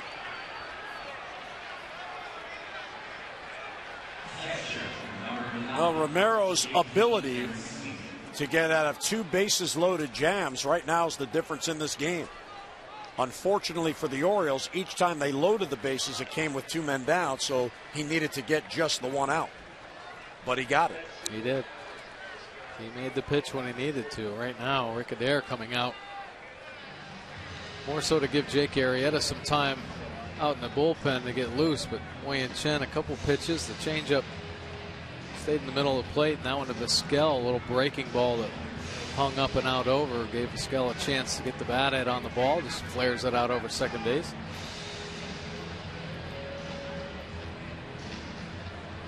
So Arrieta getting loose, of course. This is a new situation for Jake. A former starting pitcher now working in the pen. Pitch count up to 78. 1 on, none down here in the 6th inning.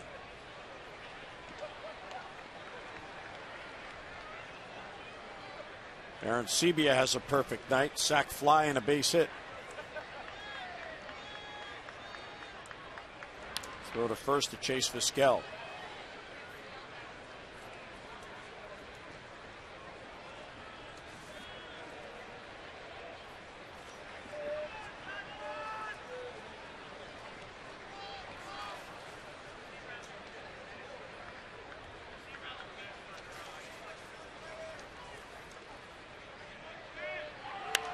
And a pop foul back out of play.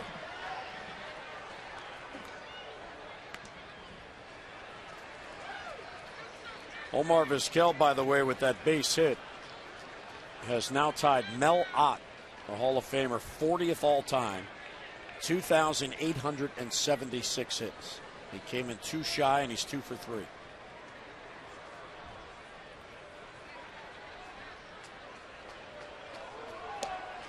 Good off-speed pitch, swing and a miss, and it's 0-2 on Aaron Sebia.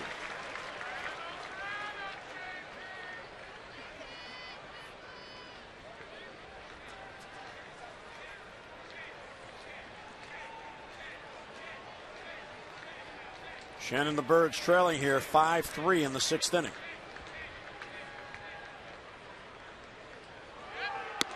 Yeah, it's high, 1-2. He wouldn't chase it.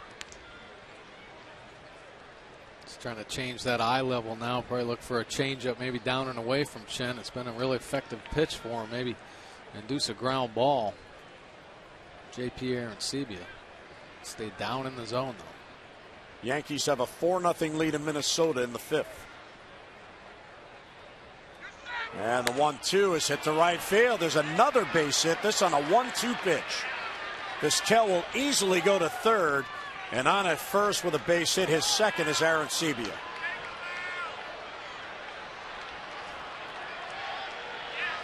And Buck Showalter's on his way to the mound.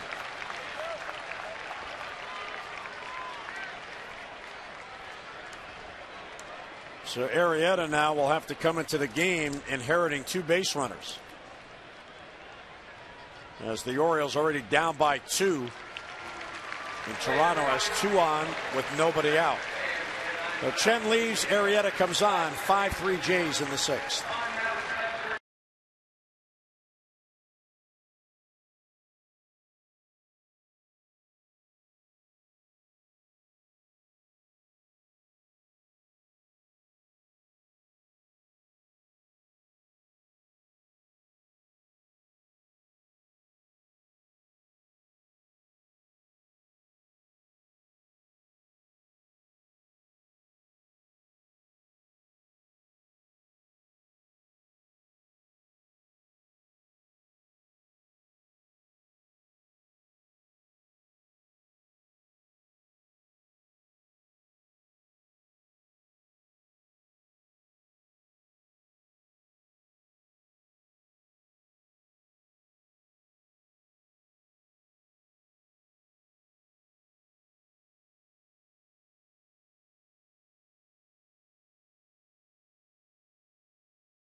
Pretty rough, but he worked his way through, had a few good innings in there.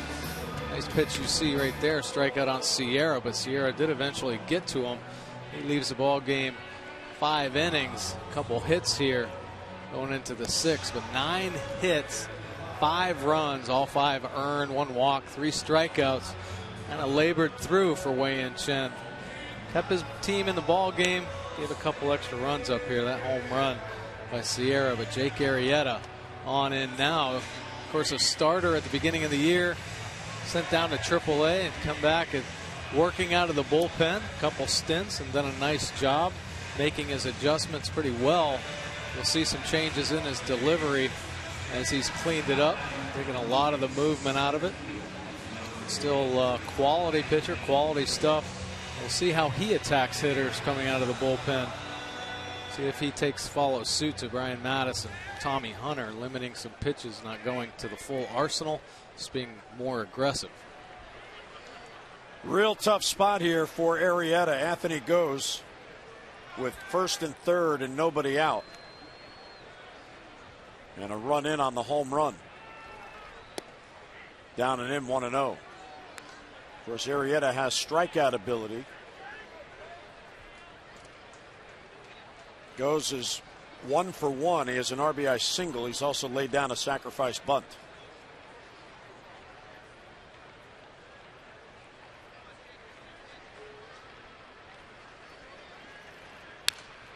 Foul back, ball and a strike.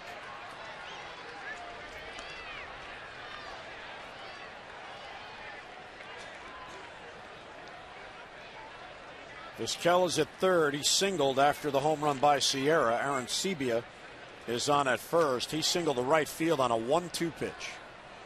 So 2 on with none out.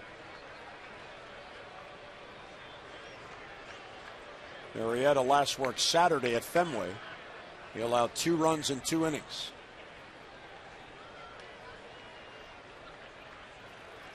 1-1 is low. Nice scoop there by Teagarden.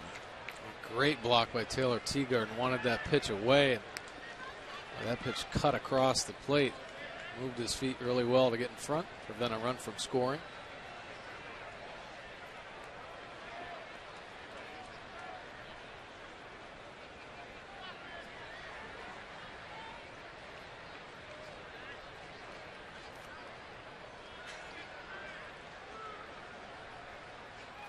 Fastball right there for a strike, 2-2. Good live fastball here from Jake Arrieta, 95 miles an hour, a little bit of movement.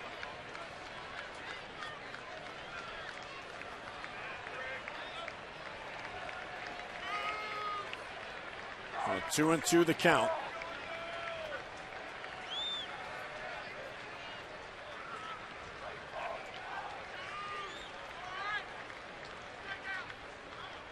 Big pitch here. The 2-2. And he got him! He came in off speed and froze Goes. A huge out for Arrieta and one away. Goes in the back of his mind thinking about that 95 mile an hour fastball. Great tight rotation. Nice call from Taylor Teagarden to freeze Goes up. See him, just a pair of shoes, knees buckle a little bit. Frustrated. So now a double play can get Arrieta and the O's out of the inning. Here's Laurie. Fastball right there for a strike, 0-1.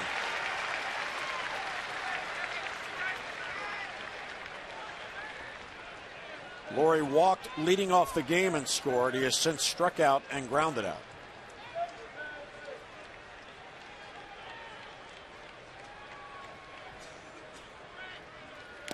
Swing and a miss, 0-2. Couple good fastballs back to back by Jake Arrieta. Just enough movement to keep it off the bat.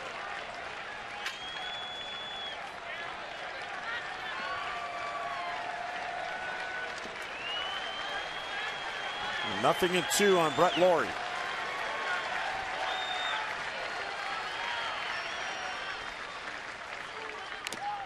Foul tip. Just got a piece. Got a piece of the bat and then got a piece of Teagarden.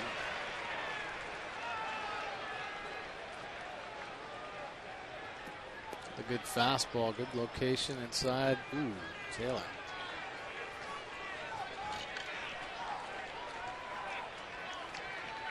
Home plate umpire Lance Barrett is going to walk away to give Taylor a moment or two to regain his composure.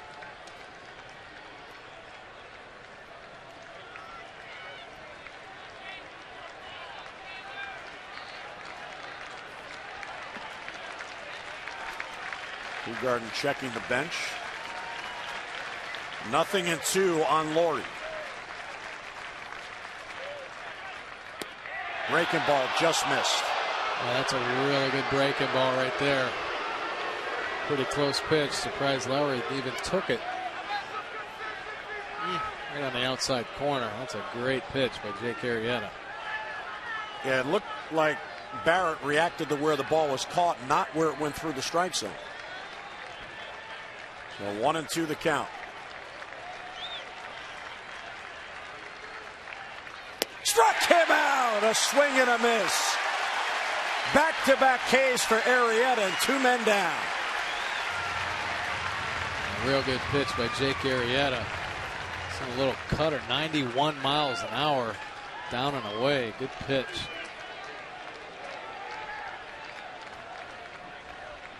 So now with the right-hander on, John Farrell goes to his bench and he'll send up Colby Rasmus to get the left-handed batter up.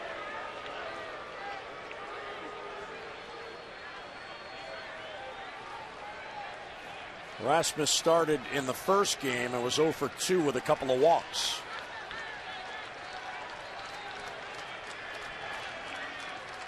Arrieta out away from getting out of it. There's a strike.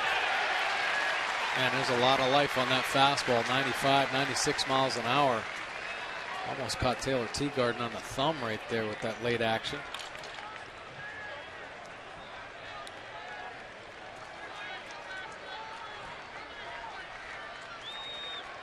Oh, 0-1. Runners first and third. 2 men down now. Swing and a miss.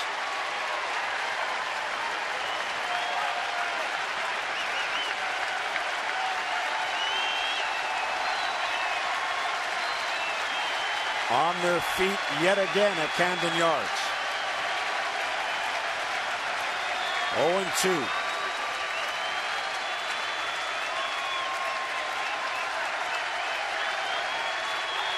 And he struck him out. A breaking ball that Rasmus couldn't reach. What a job by Arrieta. He strikes out Goes. He strikes out Laurie and gets Rasmus to end it, stranding 2. So the Blue Jays settle for a run. There was Goes. There was Laurie. There was Rasmus. The home run drives in a run. It's a 5-3 game.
Highlights the first inning. Edwin Encarnacion delivers a 2-run home run off Wei-Yin Chen, but Robert Andino answers back in the second, driving in a couple runs.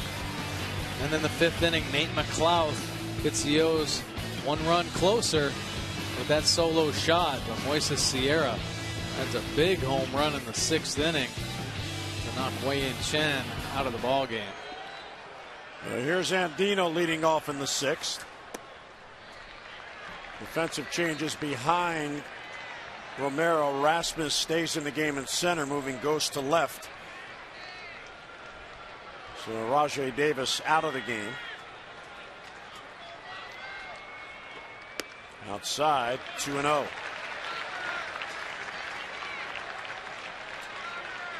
Andino has singled the drive in 2 runs, and he's reached on an error. He's also stolen a base. So the Orioles are down by 2. 6th inning. Arrieta, fabulous job stranding 2 runners. Bound and a base hit down the line past Laurie. Andino's hustling around. He'll hit for 2. Here's the throw from Ghost. He is safe for the double.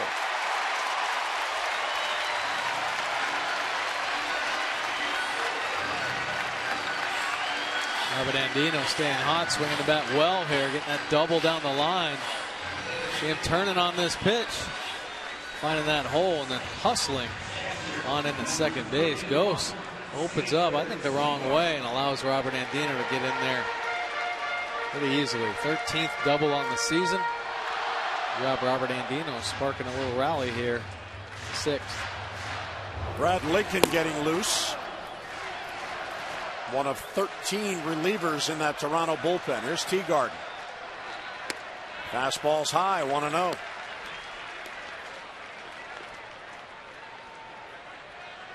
It's amazing in this game that Romero has walked 3 and he's hit a batter, and none of those base runners have scored.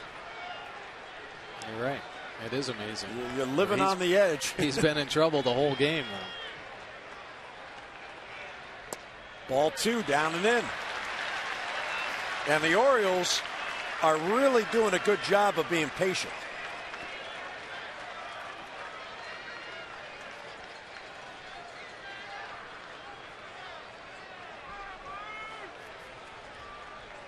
And Sebia out for a chat. 1 for 5 for the Birds with runners in scoring position. 7 men left on base. As they left the bases loaded twice in this game and stranded Andino in the 4th. 2-0 on Teagarden. Andino at second. Ball 3.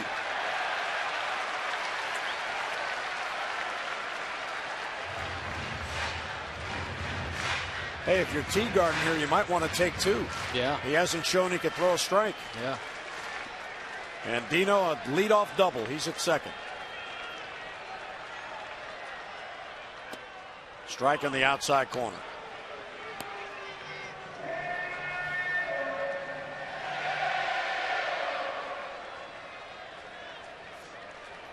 Romero living on the edge, still has the lead. Tying run is at the plate in the 6th inning.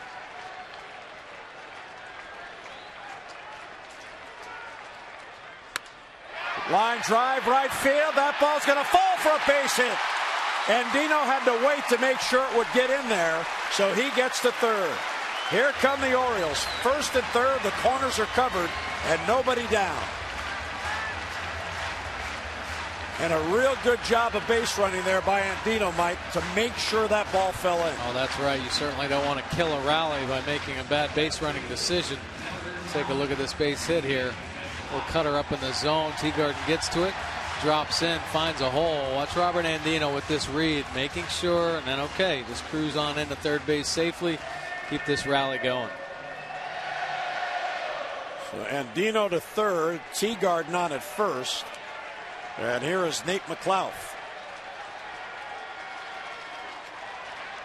Breaking ball for a strike, 0-1.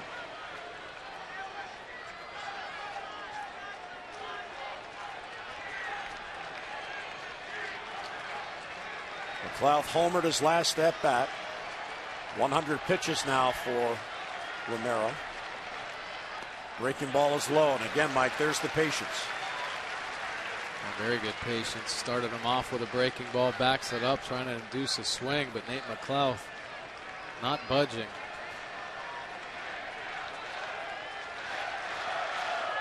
Nate has been on base all 3 times after getting 2 hits in the opener. Ball 3. Or excuse me, ball 2. Here's his home run, his last at bat. Yeah, got a fastball out over the plate. Drove it. Look at that. Last 8 games, 333 with a couple home runs. He smokes this ball to left field. And easy going opposite way, especially as the air cools down. 2-1 the count on him. And a roller foul, 2-2.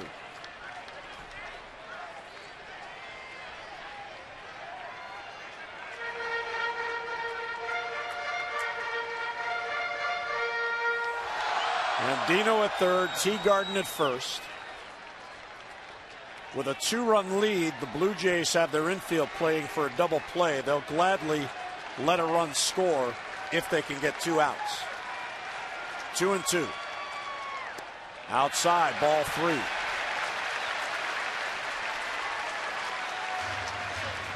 Great patience by Nate McLouth.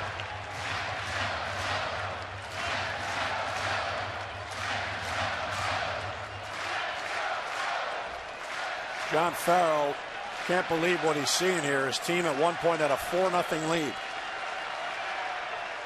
The 3-2 is low, ball 4, and the bases are loaded with nobody out. Well, that's just a great at bat by Nate. Saw a lot of pitches, kept his patience, threw a huge walk. And here comes John Farrell, and that's going to do it for Ricky Romero. The Orioles, for a 3rd time in this game, have loaded the bases. Will this be the time they're able to strike through? So Romero leaves. Pitching change in Baltimore. Birds down by 2, but have the bases loaded and nobody out.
labored through. He was in jams all night, able to make some pitches, but 5 innings, 8 hits, 3 runs, all 3 earned, 4 walks, got him in trouble, 3 strikeouts, 105 pitches.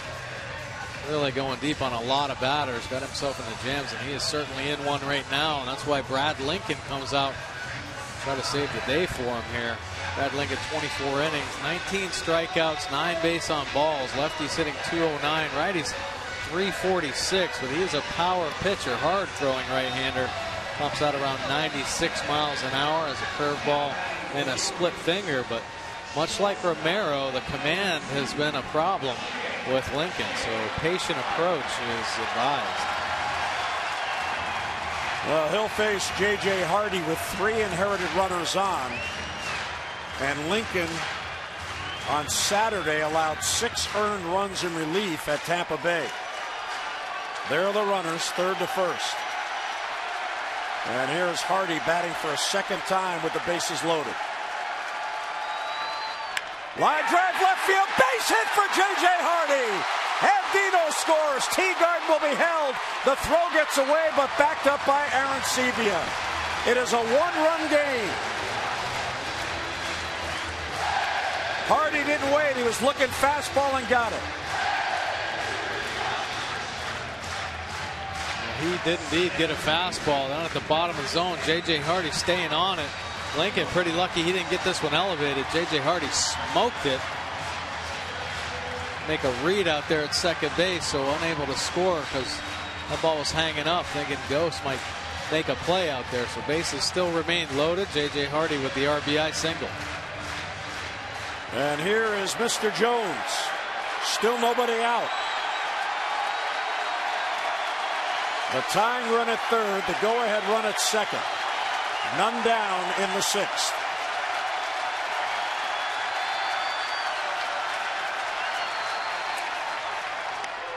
And a foul on a big sweeping breaking ball. Real good call there by Aaron Sevilla. You knew Adam was looking fastball because Hardy got one. And instead he throws the slow breaking ball. Yeah, well, he got pretty lucky because that one hung up on the zone. Just enough bite at the end to get it off the bat head, though. Jim Thome looking on the Orioles bench. Arrieta got out of the jam top half of this inning. Camden Yards ready to explode. Foul slicing the other way, and it's 0-2 on Jones.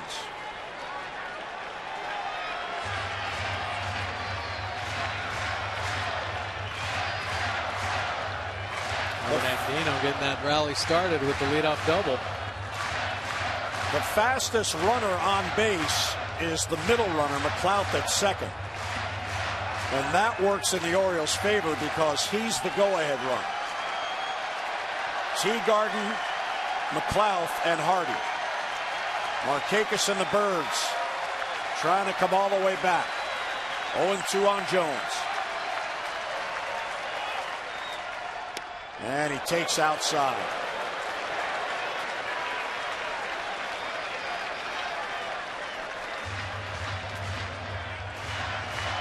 Adam has 5 hits already in the doubleheader. 4 for 4 in the first game. And he's 1 for 3 with a double here in the second game.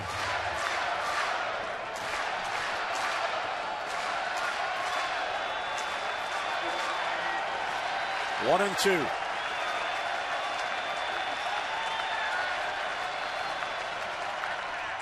Check swing.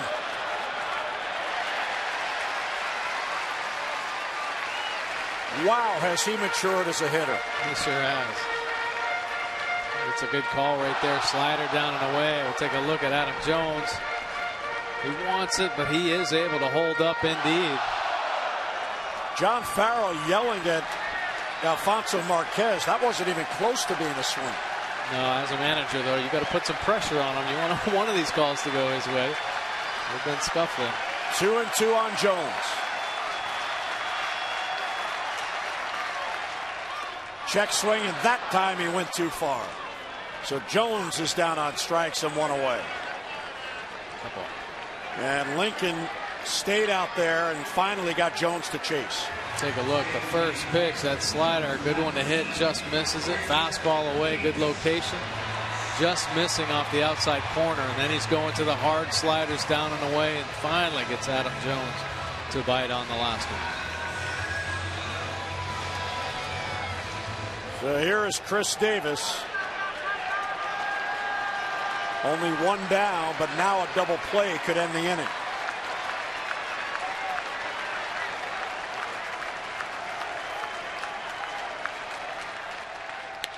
High fly ball to left field. Tagging is Teagarden. Ghost moving in on it.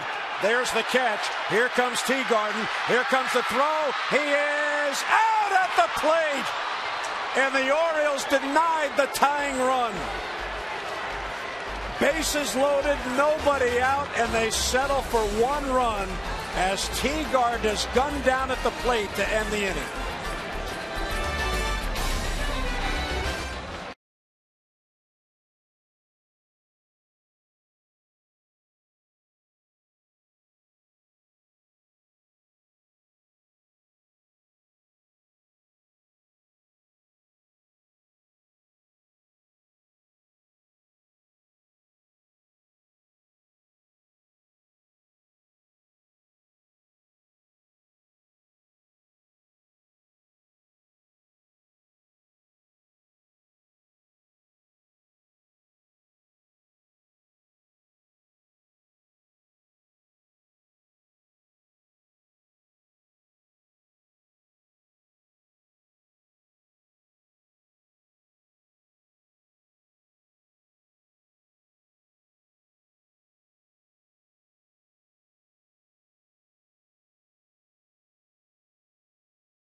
For the achiever in you, Tom and Rick standing by. They'll break down not only this game, but a further look back at the first game of the doubleheader.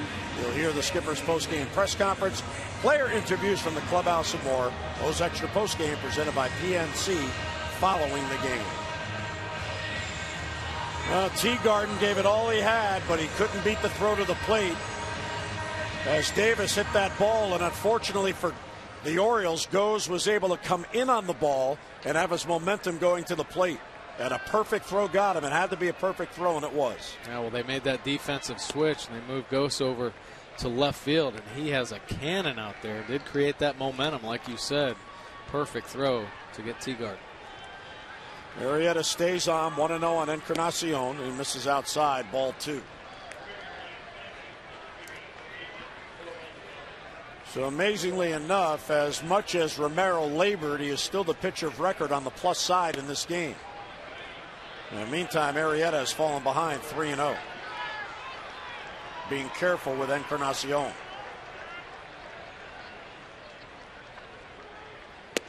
There's a strike, 3-1.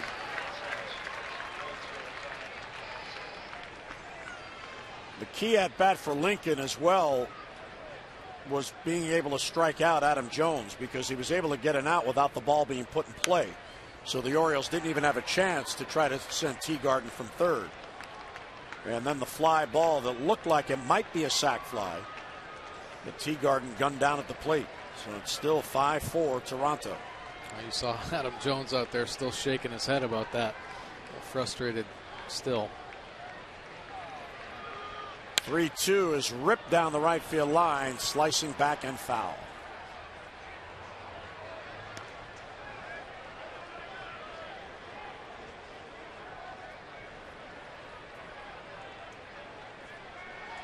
The crowd is exhausted, and there's still 3 innings left.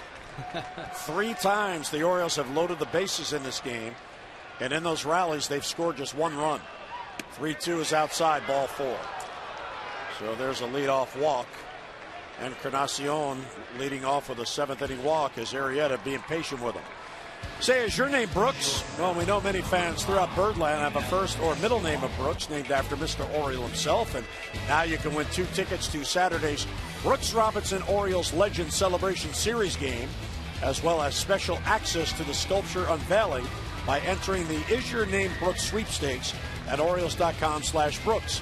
5 lucky winners will be chosen to represent all of the Brookses throughout Birdland. Now, the contest ends tomorrow night at midnight. Get online, Orioles.com/Brooks. Hard hit ball, base hit, left center field. Escobar on. McLeod cuts it off to keep Encarnacion at second. So after 3 consecutive strikeouts to strand 2 runners in the 6th, Arrieta has allowed a walk and a single in the 7th.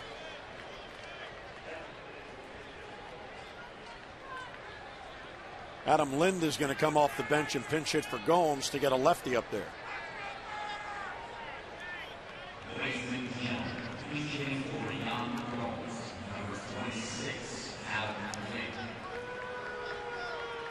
So Lind will pitch hit for Yan Gomes. And Zach Phillips beginning to look like he might have got his cleat caught in the rubber there. Well, I think he forgot to make his first warm-up pitch with the baseball.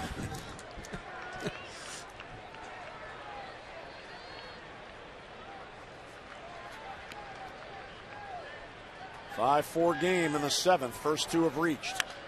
And a foul back out of play.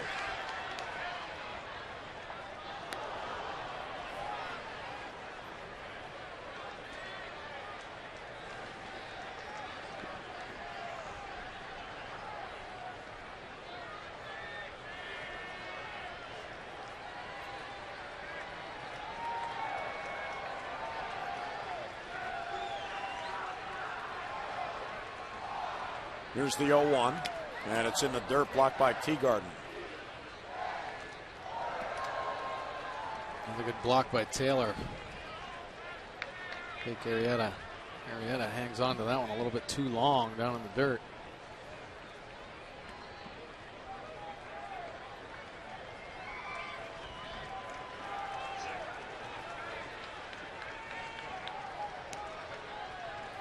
Two on, none out.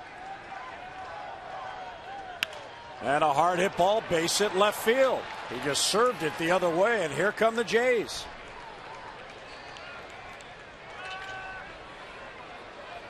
So Arrieta has allowed Toronto to load the bases with nobody out.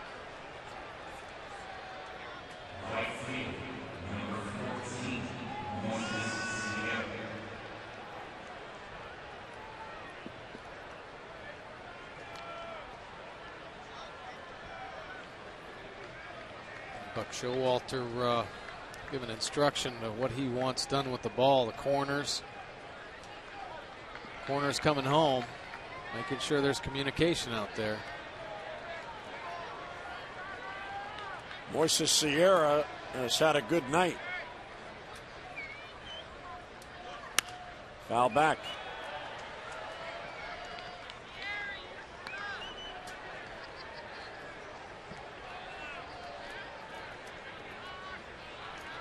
There is one left-handed batter remaining on the Toronto bench. That's Kelly Johnson, who started the first game at second base, did not start this game. The other 3 hitters left on the bench are right-handed. Foul back, 0-2.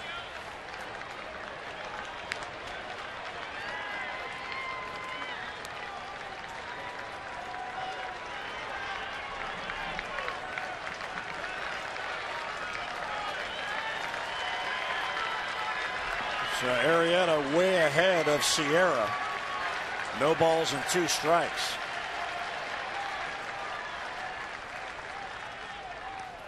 Tried to get him to chase, and he checked in time. So 1-2, and a nice block by Teagarden. Sure was. Great block by Taylor. Huge situation, too.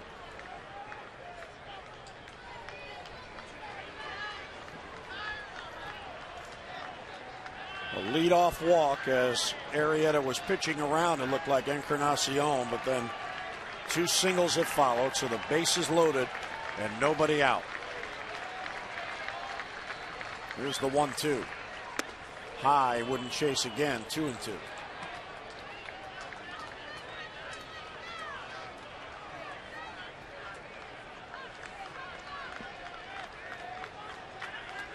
Showalter looking on, as is John Farrell.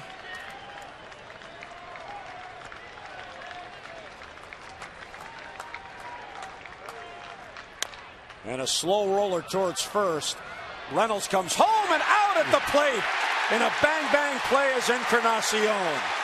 What a heads-up play by Reynolds. He knew he was going to get just 1 out, and he cuts off the run. Outstanding play and decision by Reynolds.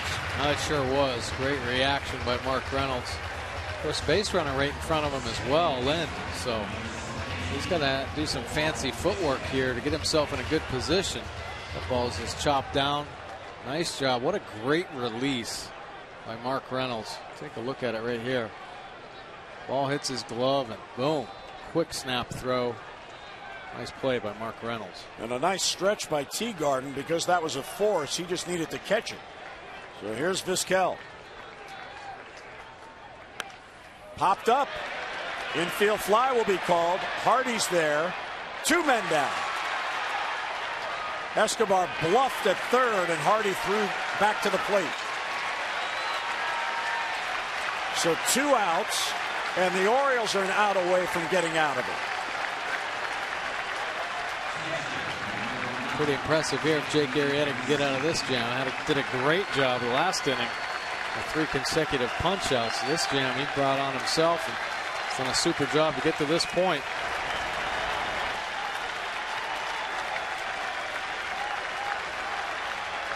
Here's Aaron Sebia, who's got a perfect night going.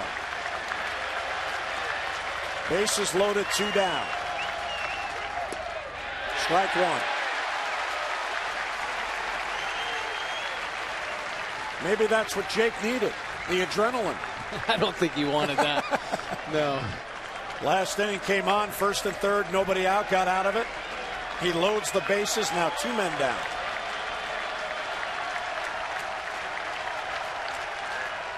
Outside, that breaking ball too far off the plate, 1-1.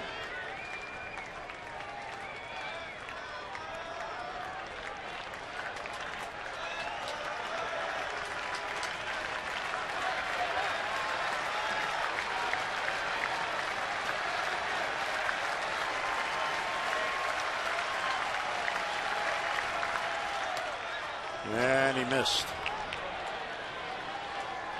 Looked like he tried to get a little bit more on that, and it sailed out of the zone. 2-1.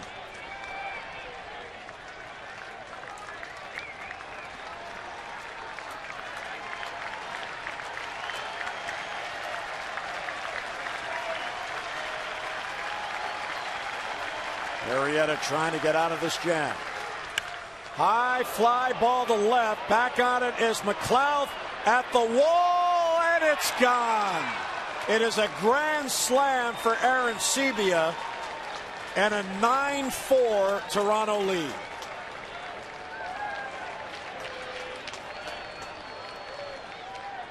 Wow. He fell behind him and left one out over the plate, and Aaron Sebia didn't miss.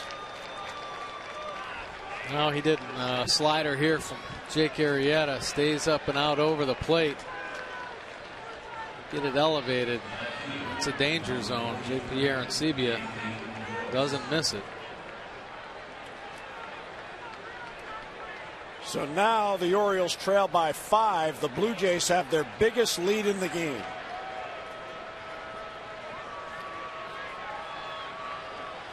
And here is Anthony Goes. Strike 1. And he put himself in a corner by falling behind, and Aaron Sebia able to look for it.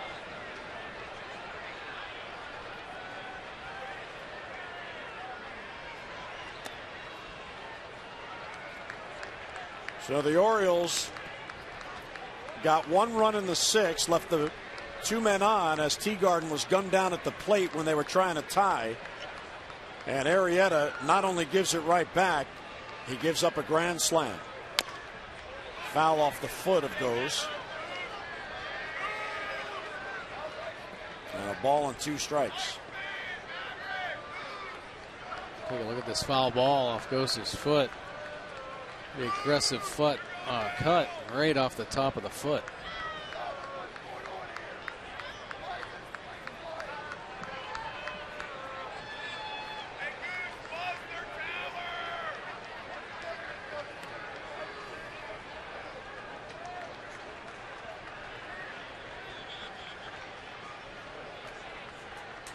And the 1-2, and he got him. But the damage is done as Aaron Sebia hits the grand slam. 7th inning stretch brought to you by Jack Daniel's Tennessee Honey. Fly straight, drink responsibly.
The bases, got 2 outs, couldn't get the 3rd, and these fans are somewhat disappointed at the moment as the Orioles have been trying to come back from an early 4-0 deficit, and just like that, once again, it's a 5-run deficit. Yeah, well, the Orioles have had opportunities throughout this ball game as well. Had the bases loaded 3 times.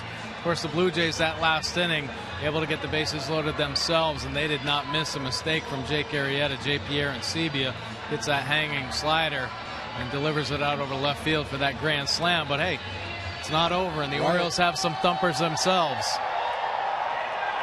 So the Orioles have loaded the bases in this game 3 separate times, and they've been able to score only 1 run in those 3 innings. And right now, that is a huge difference in the game. Adam Lynn stays in the game at first base. And here's Mark Reynolds. Swing and a miss, 0-1.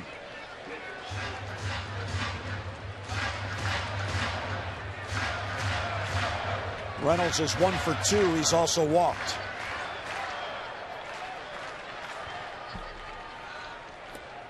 And the breaking pitch is low as Lincoln misses.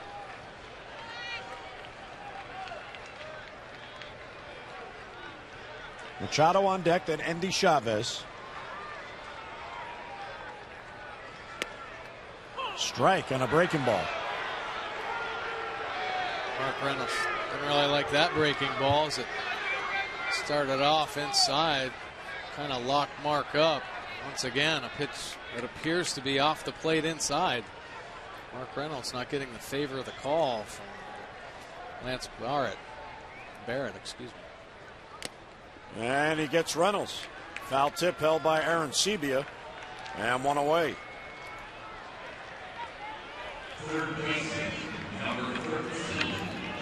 There's a fastball. This challenges Reynolds after that big breaking ball. Able to sneak it by him on the inner third.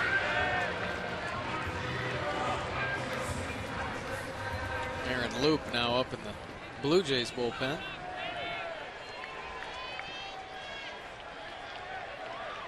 Manny Machado, 1 out of 2 plus a walk. Breaking ball for a strike.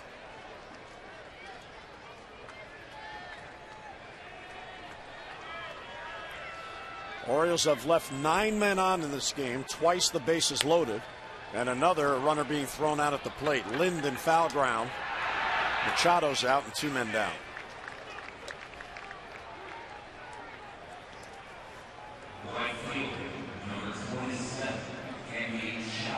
And Ricky Romero, the beneficiary of all this offense his team has given him.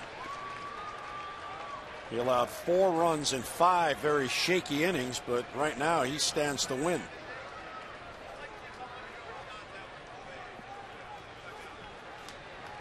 Consoling Jake Arrieta on the bench for Kader.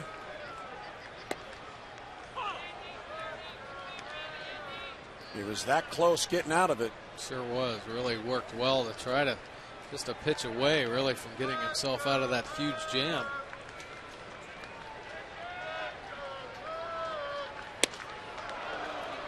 Chavez jumps out of the way.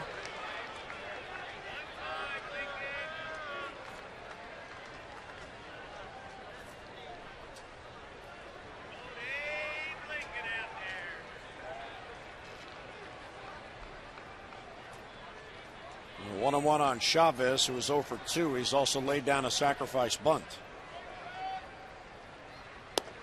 Strike on the outside corner. Questionable calls here in this inning. That one appeared to be low, running out of the zone. Pedro Strop getting loose.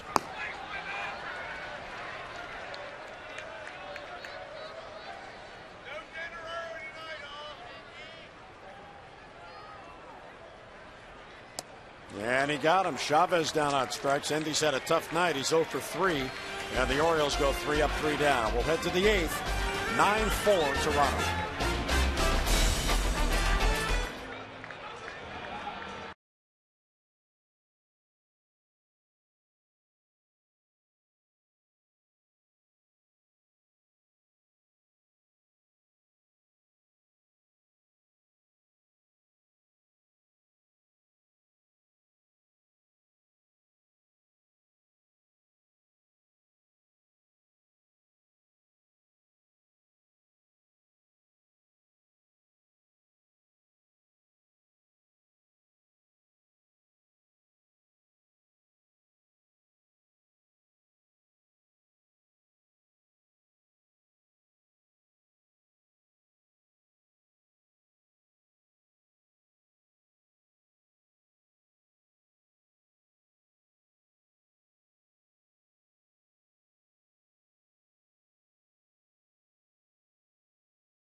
And another $100 for each strikeout the Orioles record in the game. And so far in the game tonight, there have been 7 strikeouts, so Fred has already won $1,200 from the Maryland Lottery. For all the latest information on new games, current promotions, and second chance contests, visit mdlottery.com today.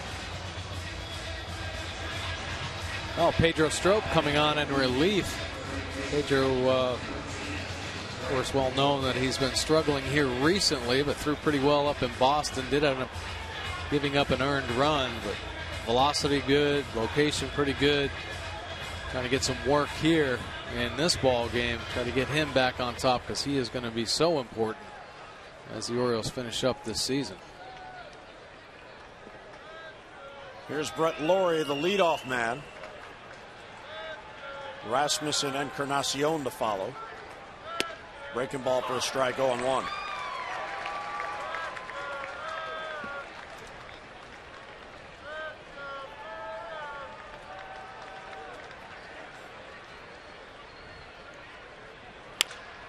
And a bouncer foul up into the crowd. And it's 0-2. Well, Pedro Strop has had his struggles. And you go back to August 18th. 1-0, but his earned run average 7.50 in the 16 games, allowing runs in 7 of the 16, but he gets a strikeout of Laurie here leading off in the 8th. Yeah, made short work of it there. 3 pitches. Just looking for Pedro Strope's confidence to come back after being hit around a little bit.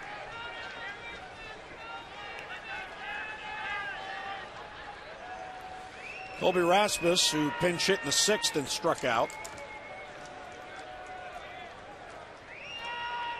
He's in Rajai Davis's spot. Davis was 1 out of 3.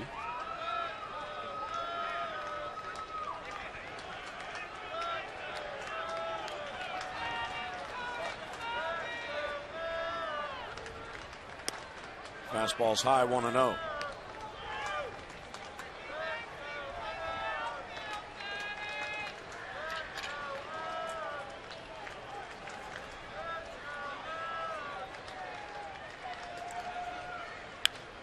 And a line of foul, 1-1 on Colby Rasmus.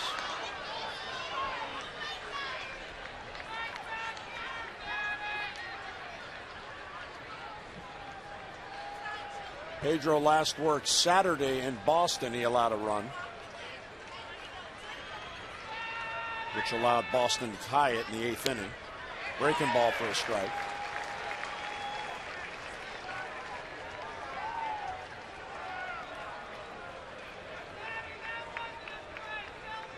Orioles are hoping he'll just find that form. Yeah. Well, I don't think he's far off, to be honest with you. I think he went into a rough stretch. He had problems against the Yankees a couple times, and that kind of got into his confidence a little bit. But still has a great live fastball, 96, 97 miles an hour with that sharp slider. Still can be very effective, and certainly a huge part of the Orioles' success. Him and Jim Johnson, the back end of the bullpen. Outside, ball 3. Well, the Blue Jays in this game have taken a page from the Orioles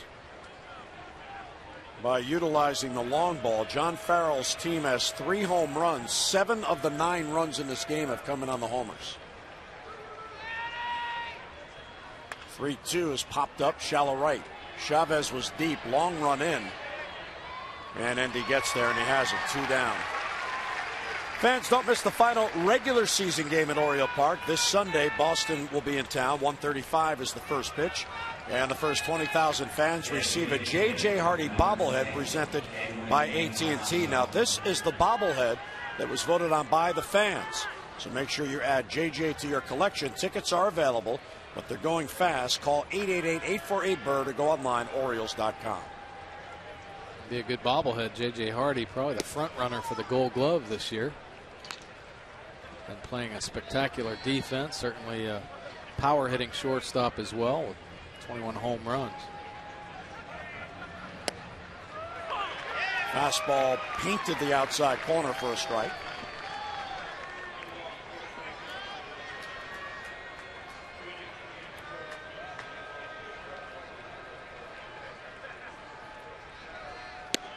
And a fastball for a strike. And he's coming right at Encarnacion. 2-run home run in the first. He has since grounded out twice and walked.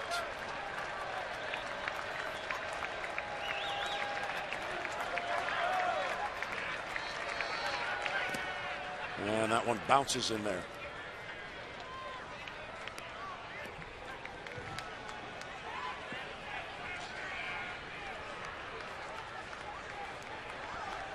Two outs, nobody on. 2-2 on Encarnacion.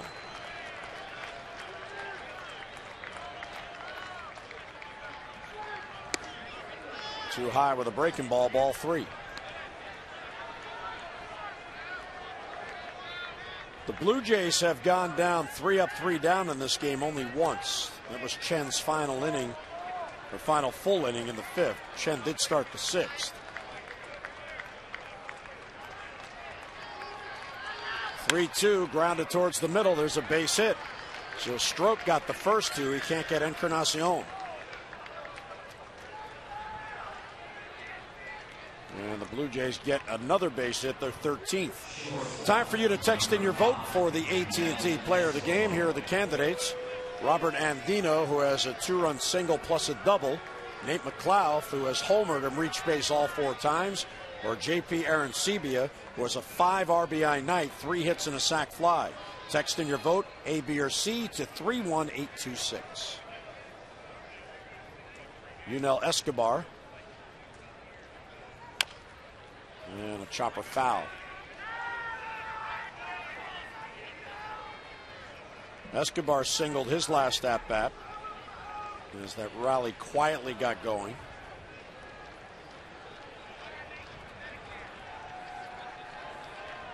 A walk and 2 singles, then the force out at the plate.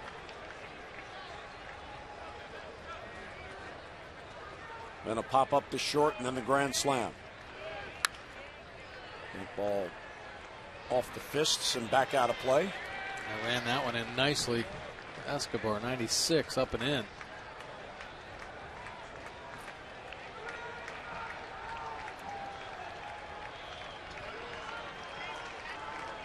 And a stroke ahead, no balls and 2 strikes.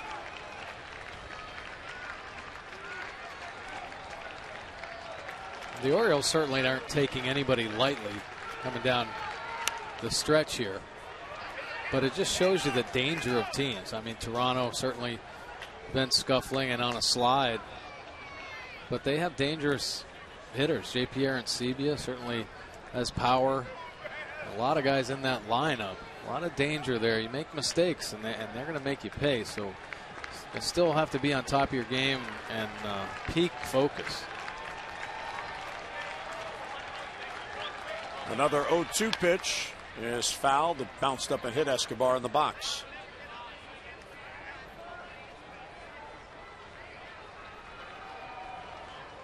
Chen's 1 walk scored. Arrieta's 1 walk scored. Because Sierra forced Encarnacion at the plate, then stayed on base, so that walk essentially became the force play. And 7 runs on 3 home runs. And another foul ball.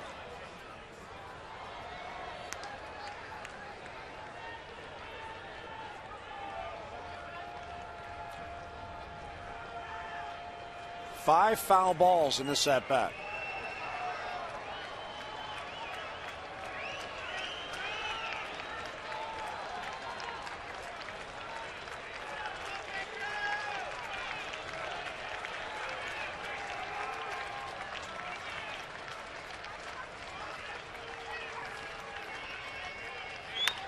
And a bouncer towards Hardy at short. He'll have to go to first, and he gets him. A 2-out single and 1 left. We'll head to the bottom of the 8th as Stroke gets out of it. Blue Jays with a 9-4 lead.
Contribute $50 to support the American Heart Association Heart Walk.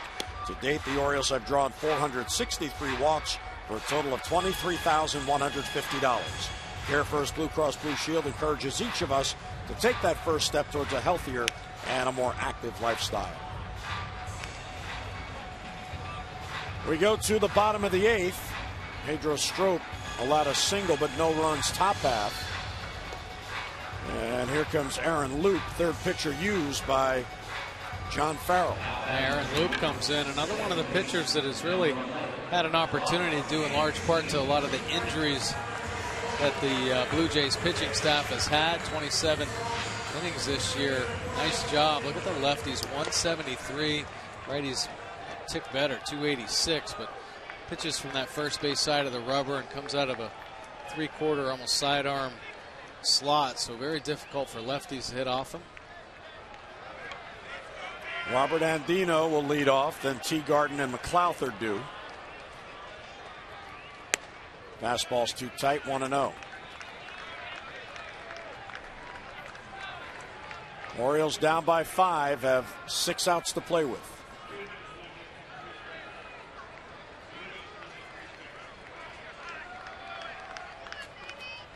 Ball 2.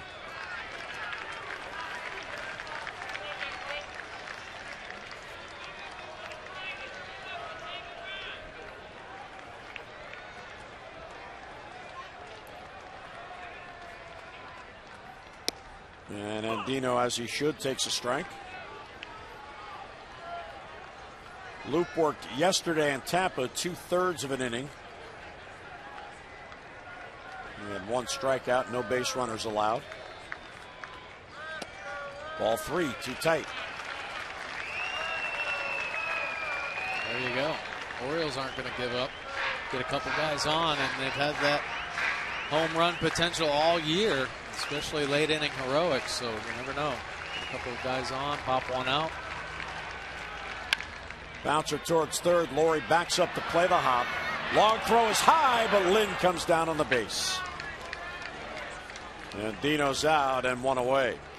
This copyrighted telecast is presented by authority of the Orioles and may not be reproduced or retransmitted in any form, and the accounts and descriptions of this game may not be disseminated without the express written consent of the Orioles.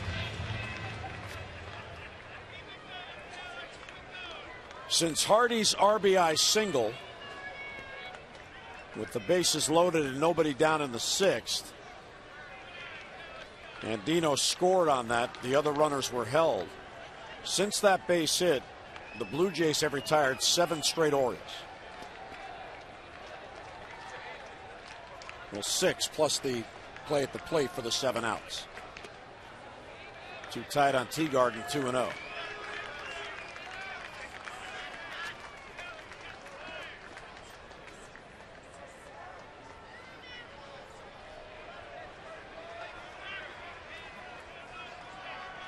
Adam Jones cheering on Teagarden. There's a strike at the knees, 2-1. Taylor didn't like that one, questioning it, whether it was down.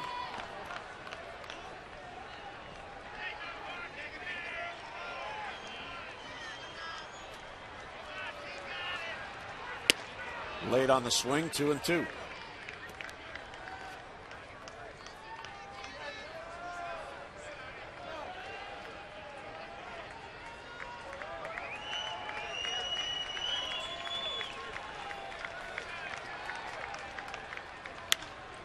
And he popped him up. Lind at first base calls. And 2 down in the Oriole 8th inning.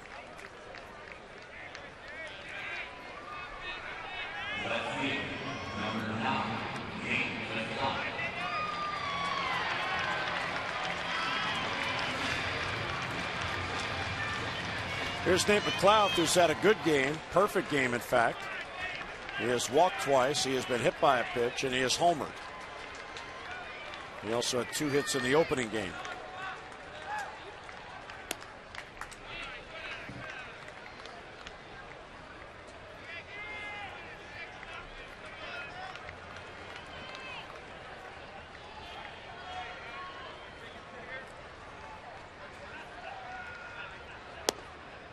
And he takes low, ball 2. Well, you can see why he's so tough on lefties. As he sets up way over on the first base side of the rubber. It almost looks like he's starting behind Nate McLouth. And then with that sidearm delivery, man. Ball's behind, 3-0.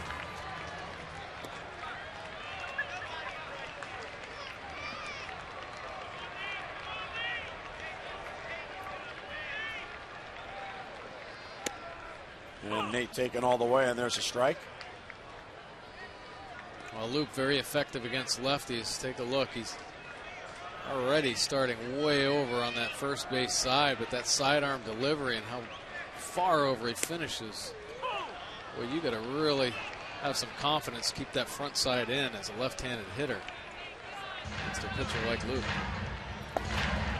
Zach Phillips getting loose to work the ninth. And right to Laurie at third. He's got it. And the Orioles go 3 up and 3 down. So Aaron Luke comes on as a strong inning. We'll head to the ninth at Camden Yards. The Blue Jays with a 9-4 lead.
Is brought to you by Southwest Airlines. Find our fares online only at southwest.com. And by Dodge. See your authorized Dodge dealer and experience a world of performance, design, and fuel efficiency. Schedule a test drive or go to dodge.com and check out our powerful lineup. Number 8 retired for Cal Ripken Jr. As we head to the ninth, and here is Zach Phillips coming on, the fourth pitcher used by Buck Showalter. Yeah, Zach Phillips coming in to get some work, try to get the Orioles offense back in there. Been in 5 games this year, 7.20 earned run average, a few walks and a few strikeouts. This will be a good opportunity for him to get that earned run average down a little bit. Lefty's hitting .455 off Zach. Righty's a lot lower at 182. Well, since rejoining the team when the AAA season ended, he has been in 4 games and he has allowed runs in 2 of the 4. And he hasn't pitched in a week. His last game appearance was last Monday in Seattle. Adam Lynn's second at bat, a pinch single in the 7th. And there's a strike.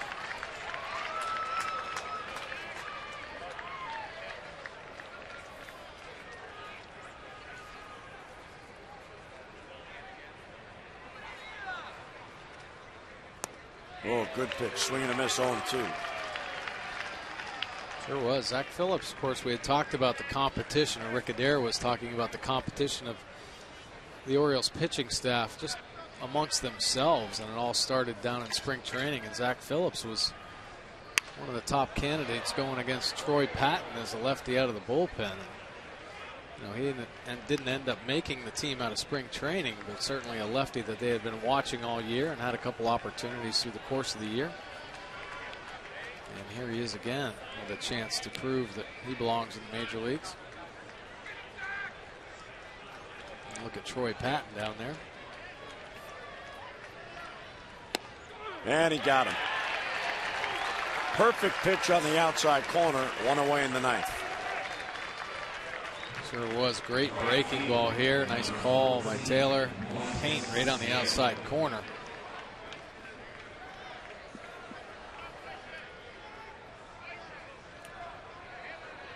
Dylan Bundy out there in the bullpen sitting with Zach Britton.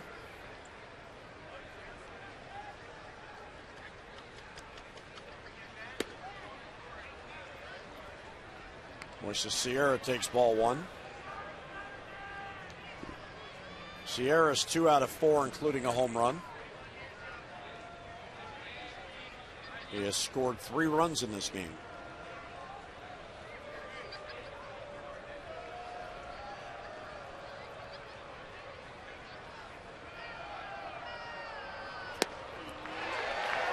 Doesn't reach the changeup. 1-1 the count on him.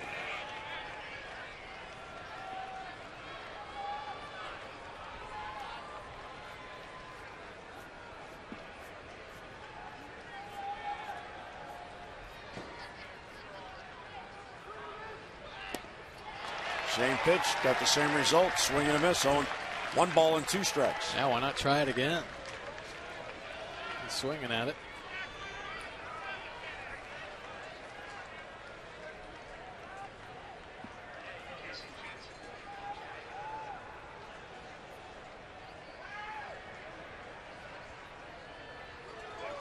And he got him. Came back with a fastball. So back-to-back Ks, 2 down in the 9th. Sierra a little over-aggressive that whole at bat, chasing a couple changeups, and then Phillips says, "Hey, take a look at this one." A fastball up at his eyes, and he can't lay off that one either.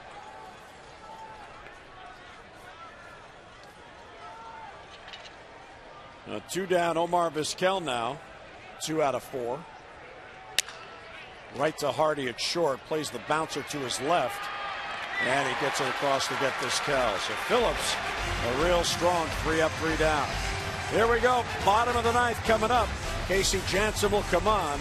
The Orioles come to bat, last chance, trailing by 5.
For a season, the Orioles have lived by the home run, and tonight, Toronto's living by the home run in the second half. No, it was Wei-Yin Chen who just had a rough night again. He's not really pitching all that well, gave up a couple big home runs. The Orioles have been on an uphill battle this entire game, but don't count them out yet because it's been that kind of season. They're coming back. The Orioles did win the first game of the doubleheader by a score of 4-1. We'll come back and talk about both games when O's Extra Post game begins shortly. Jim? All right, Tom and Rick, thank you so much. So here we go, bottom of the 9th. Fans are hanging in there, 31,015 for the doubleheader on this Monday night. And here is Casey Jansen, who has worked as the closer for Toronto, coming in to get an inning of work. He hasn't pitched since Friday. Yeah, 20 saves on the year now. He's pretty versatile for the Jays. Got all the pitches, fastball, cutter, slider, curveball, and change. Isn't afraid to throw them all. Real good opponent batting out against lefties, 168. Righties not much better, just 212. Real good, always around the plate. Can cut it, sink it. Pretty much mixes up all of his pitches. Very aggressive in the zone. Well, the Orioles have Hardy, Jones, and Davis coming up. Hardy singled with the bases loaded in the 6th. That got Andino in and made it 5-4. Ball 1 outside. Orioles need base runners.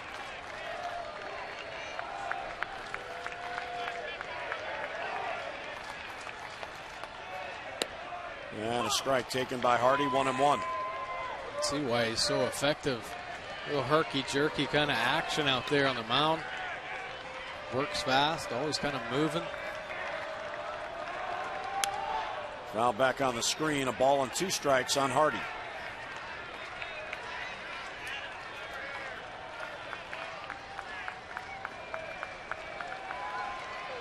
Eight in a row have been retired by Toronto.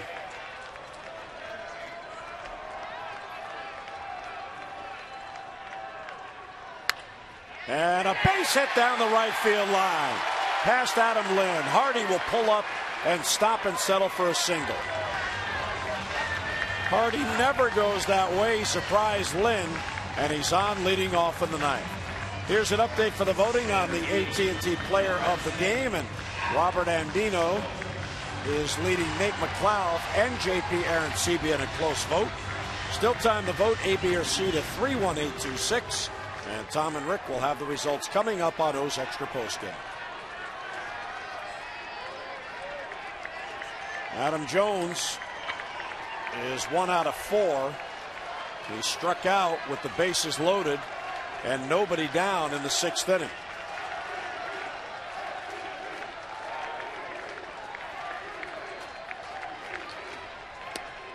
Outside corner called strike. Well, as Rick Dempsey said, hey, the Orioles aren't out of it until that last out. Nice job of hitting by J.J. Hardy to get this inning started. Now coming through the heart of the order. Right. Inside.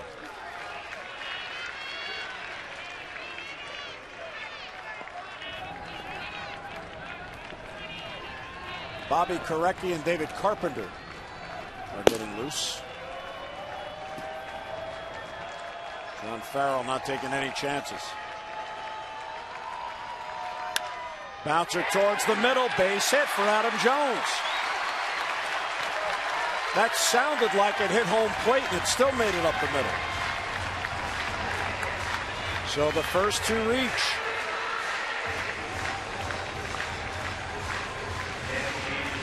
Good job, Adam Jones, by finding a hole up the middle. So the Orioles get the first 2 on. Casey Jansen encouraging them now to try to come back. There's some weapons sitting in that dugout as well. Of course, Jim Thome, Matt Wieters.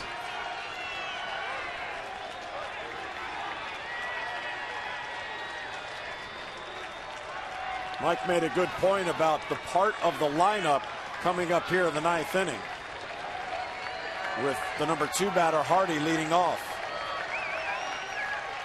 Here's Chris Davis.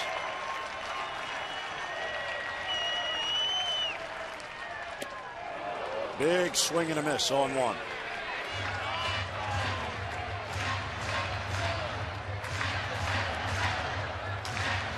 Three for 11 for Toronto, 3 for 9 for the Orioles. Orioles have left 9 men on base, twice have left the bases loaded.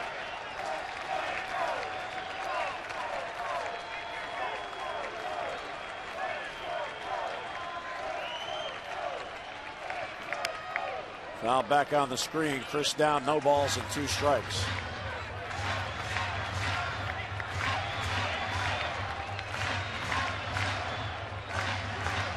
Back-to-back singles to begin the 9th inning. Hardy at second, Jones at first.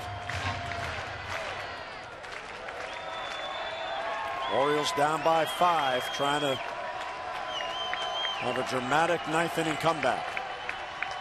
Outside, and Davis doesn't chase.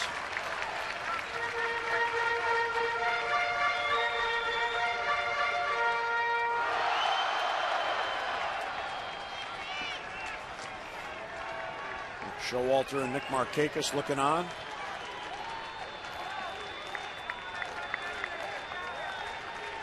One and 2 on Davis.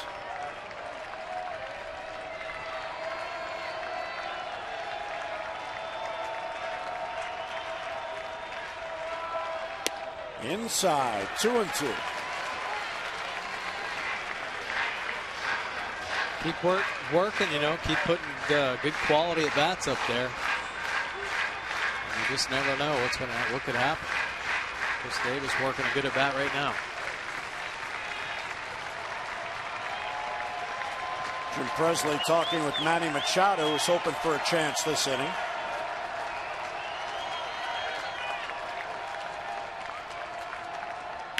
Line drive, center field, that'll fall, base hit.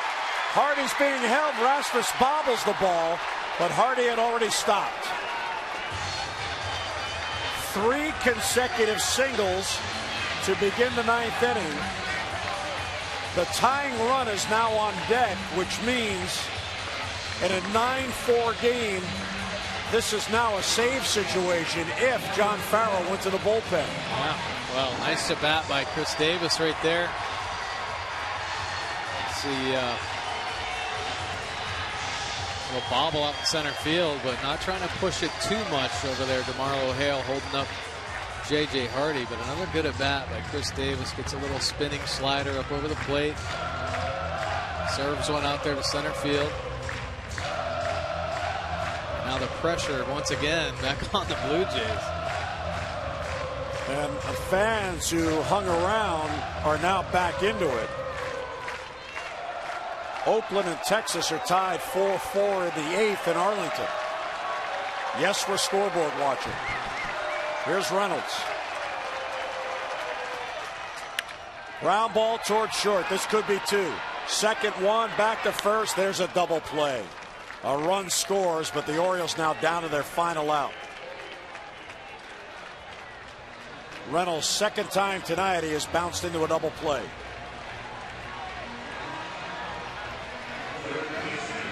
Well, it's 9-5. If that changes the entire inning.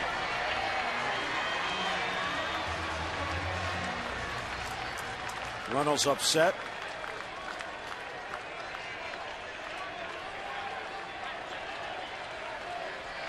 Here's Manny Machado trying to keep it going. Takes a strike. Reynolds trying to be aggressive there, going after the first pitch. But he hit it right to Escobar. Yeah, just hit the wrong part of the bat.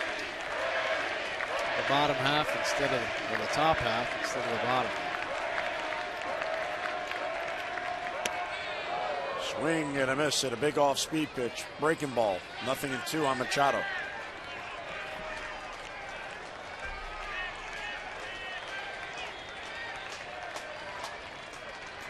Orioles down to their final strike.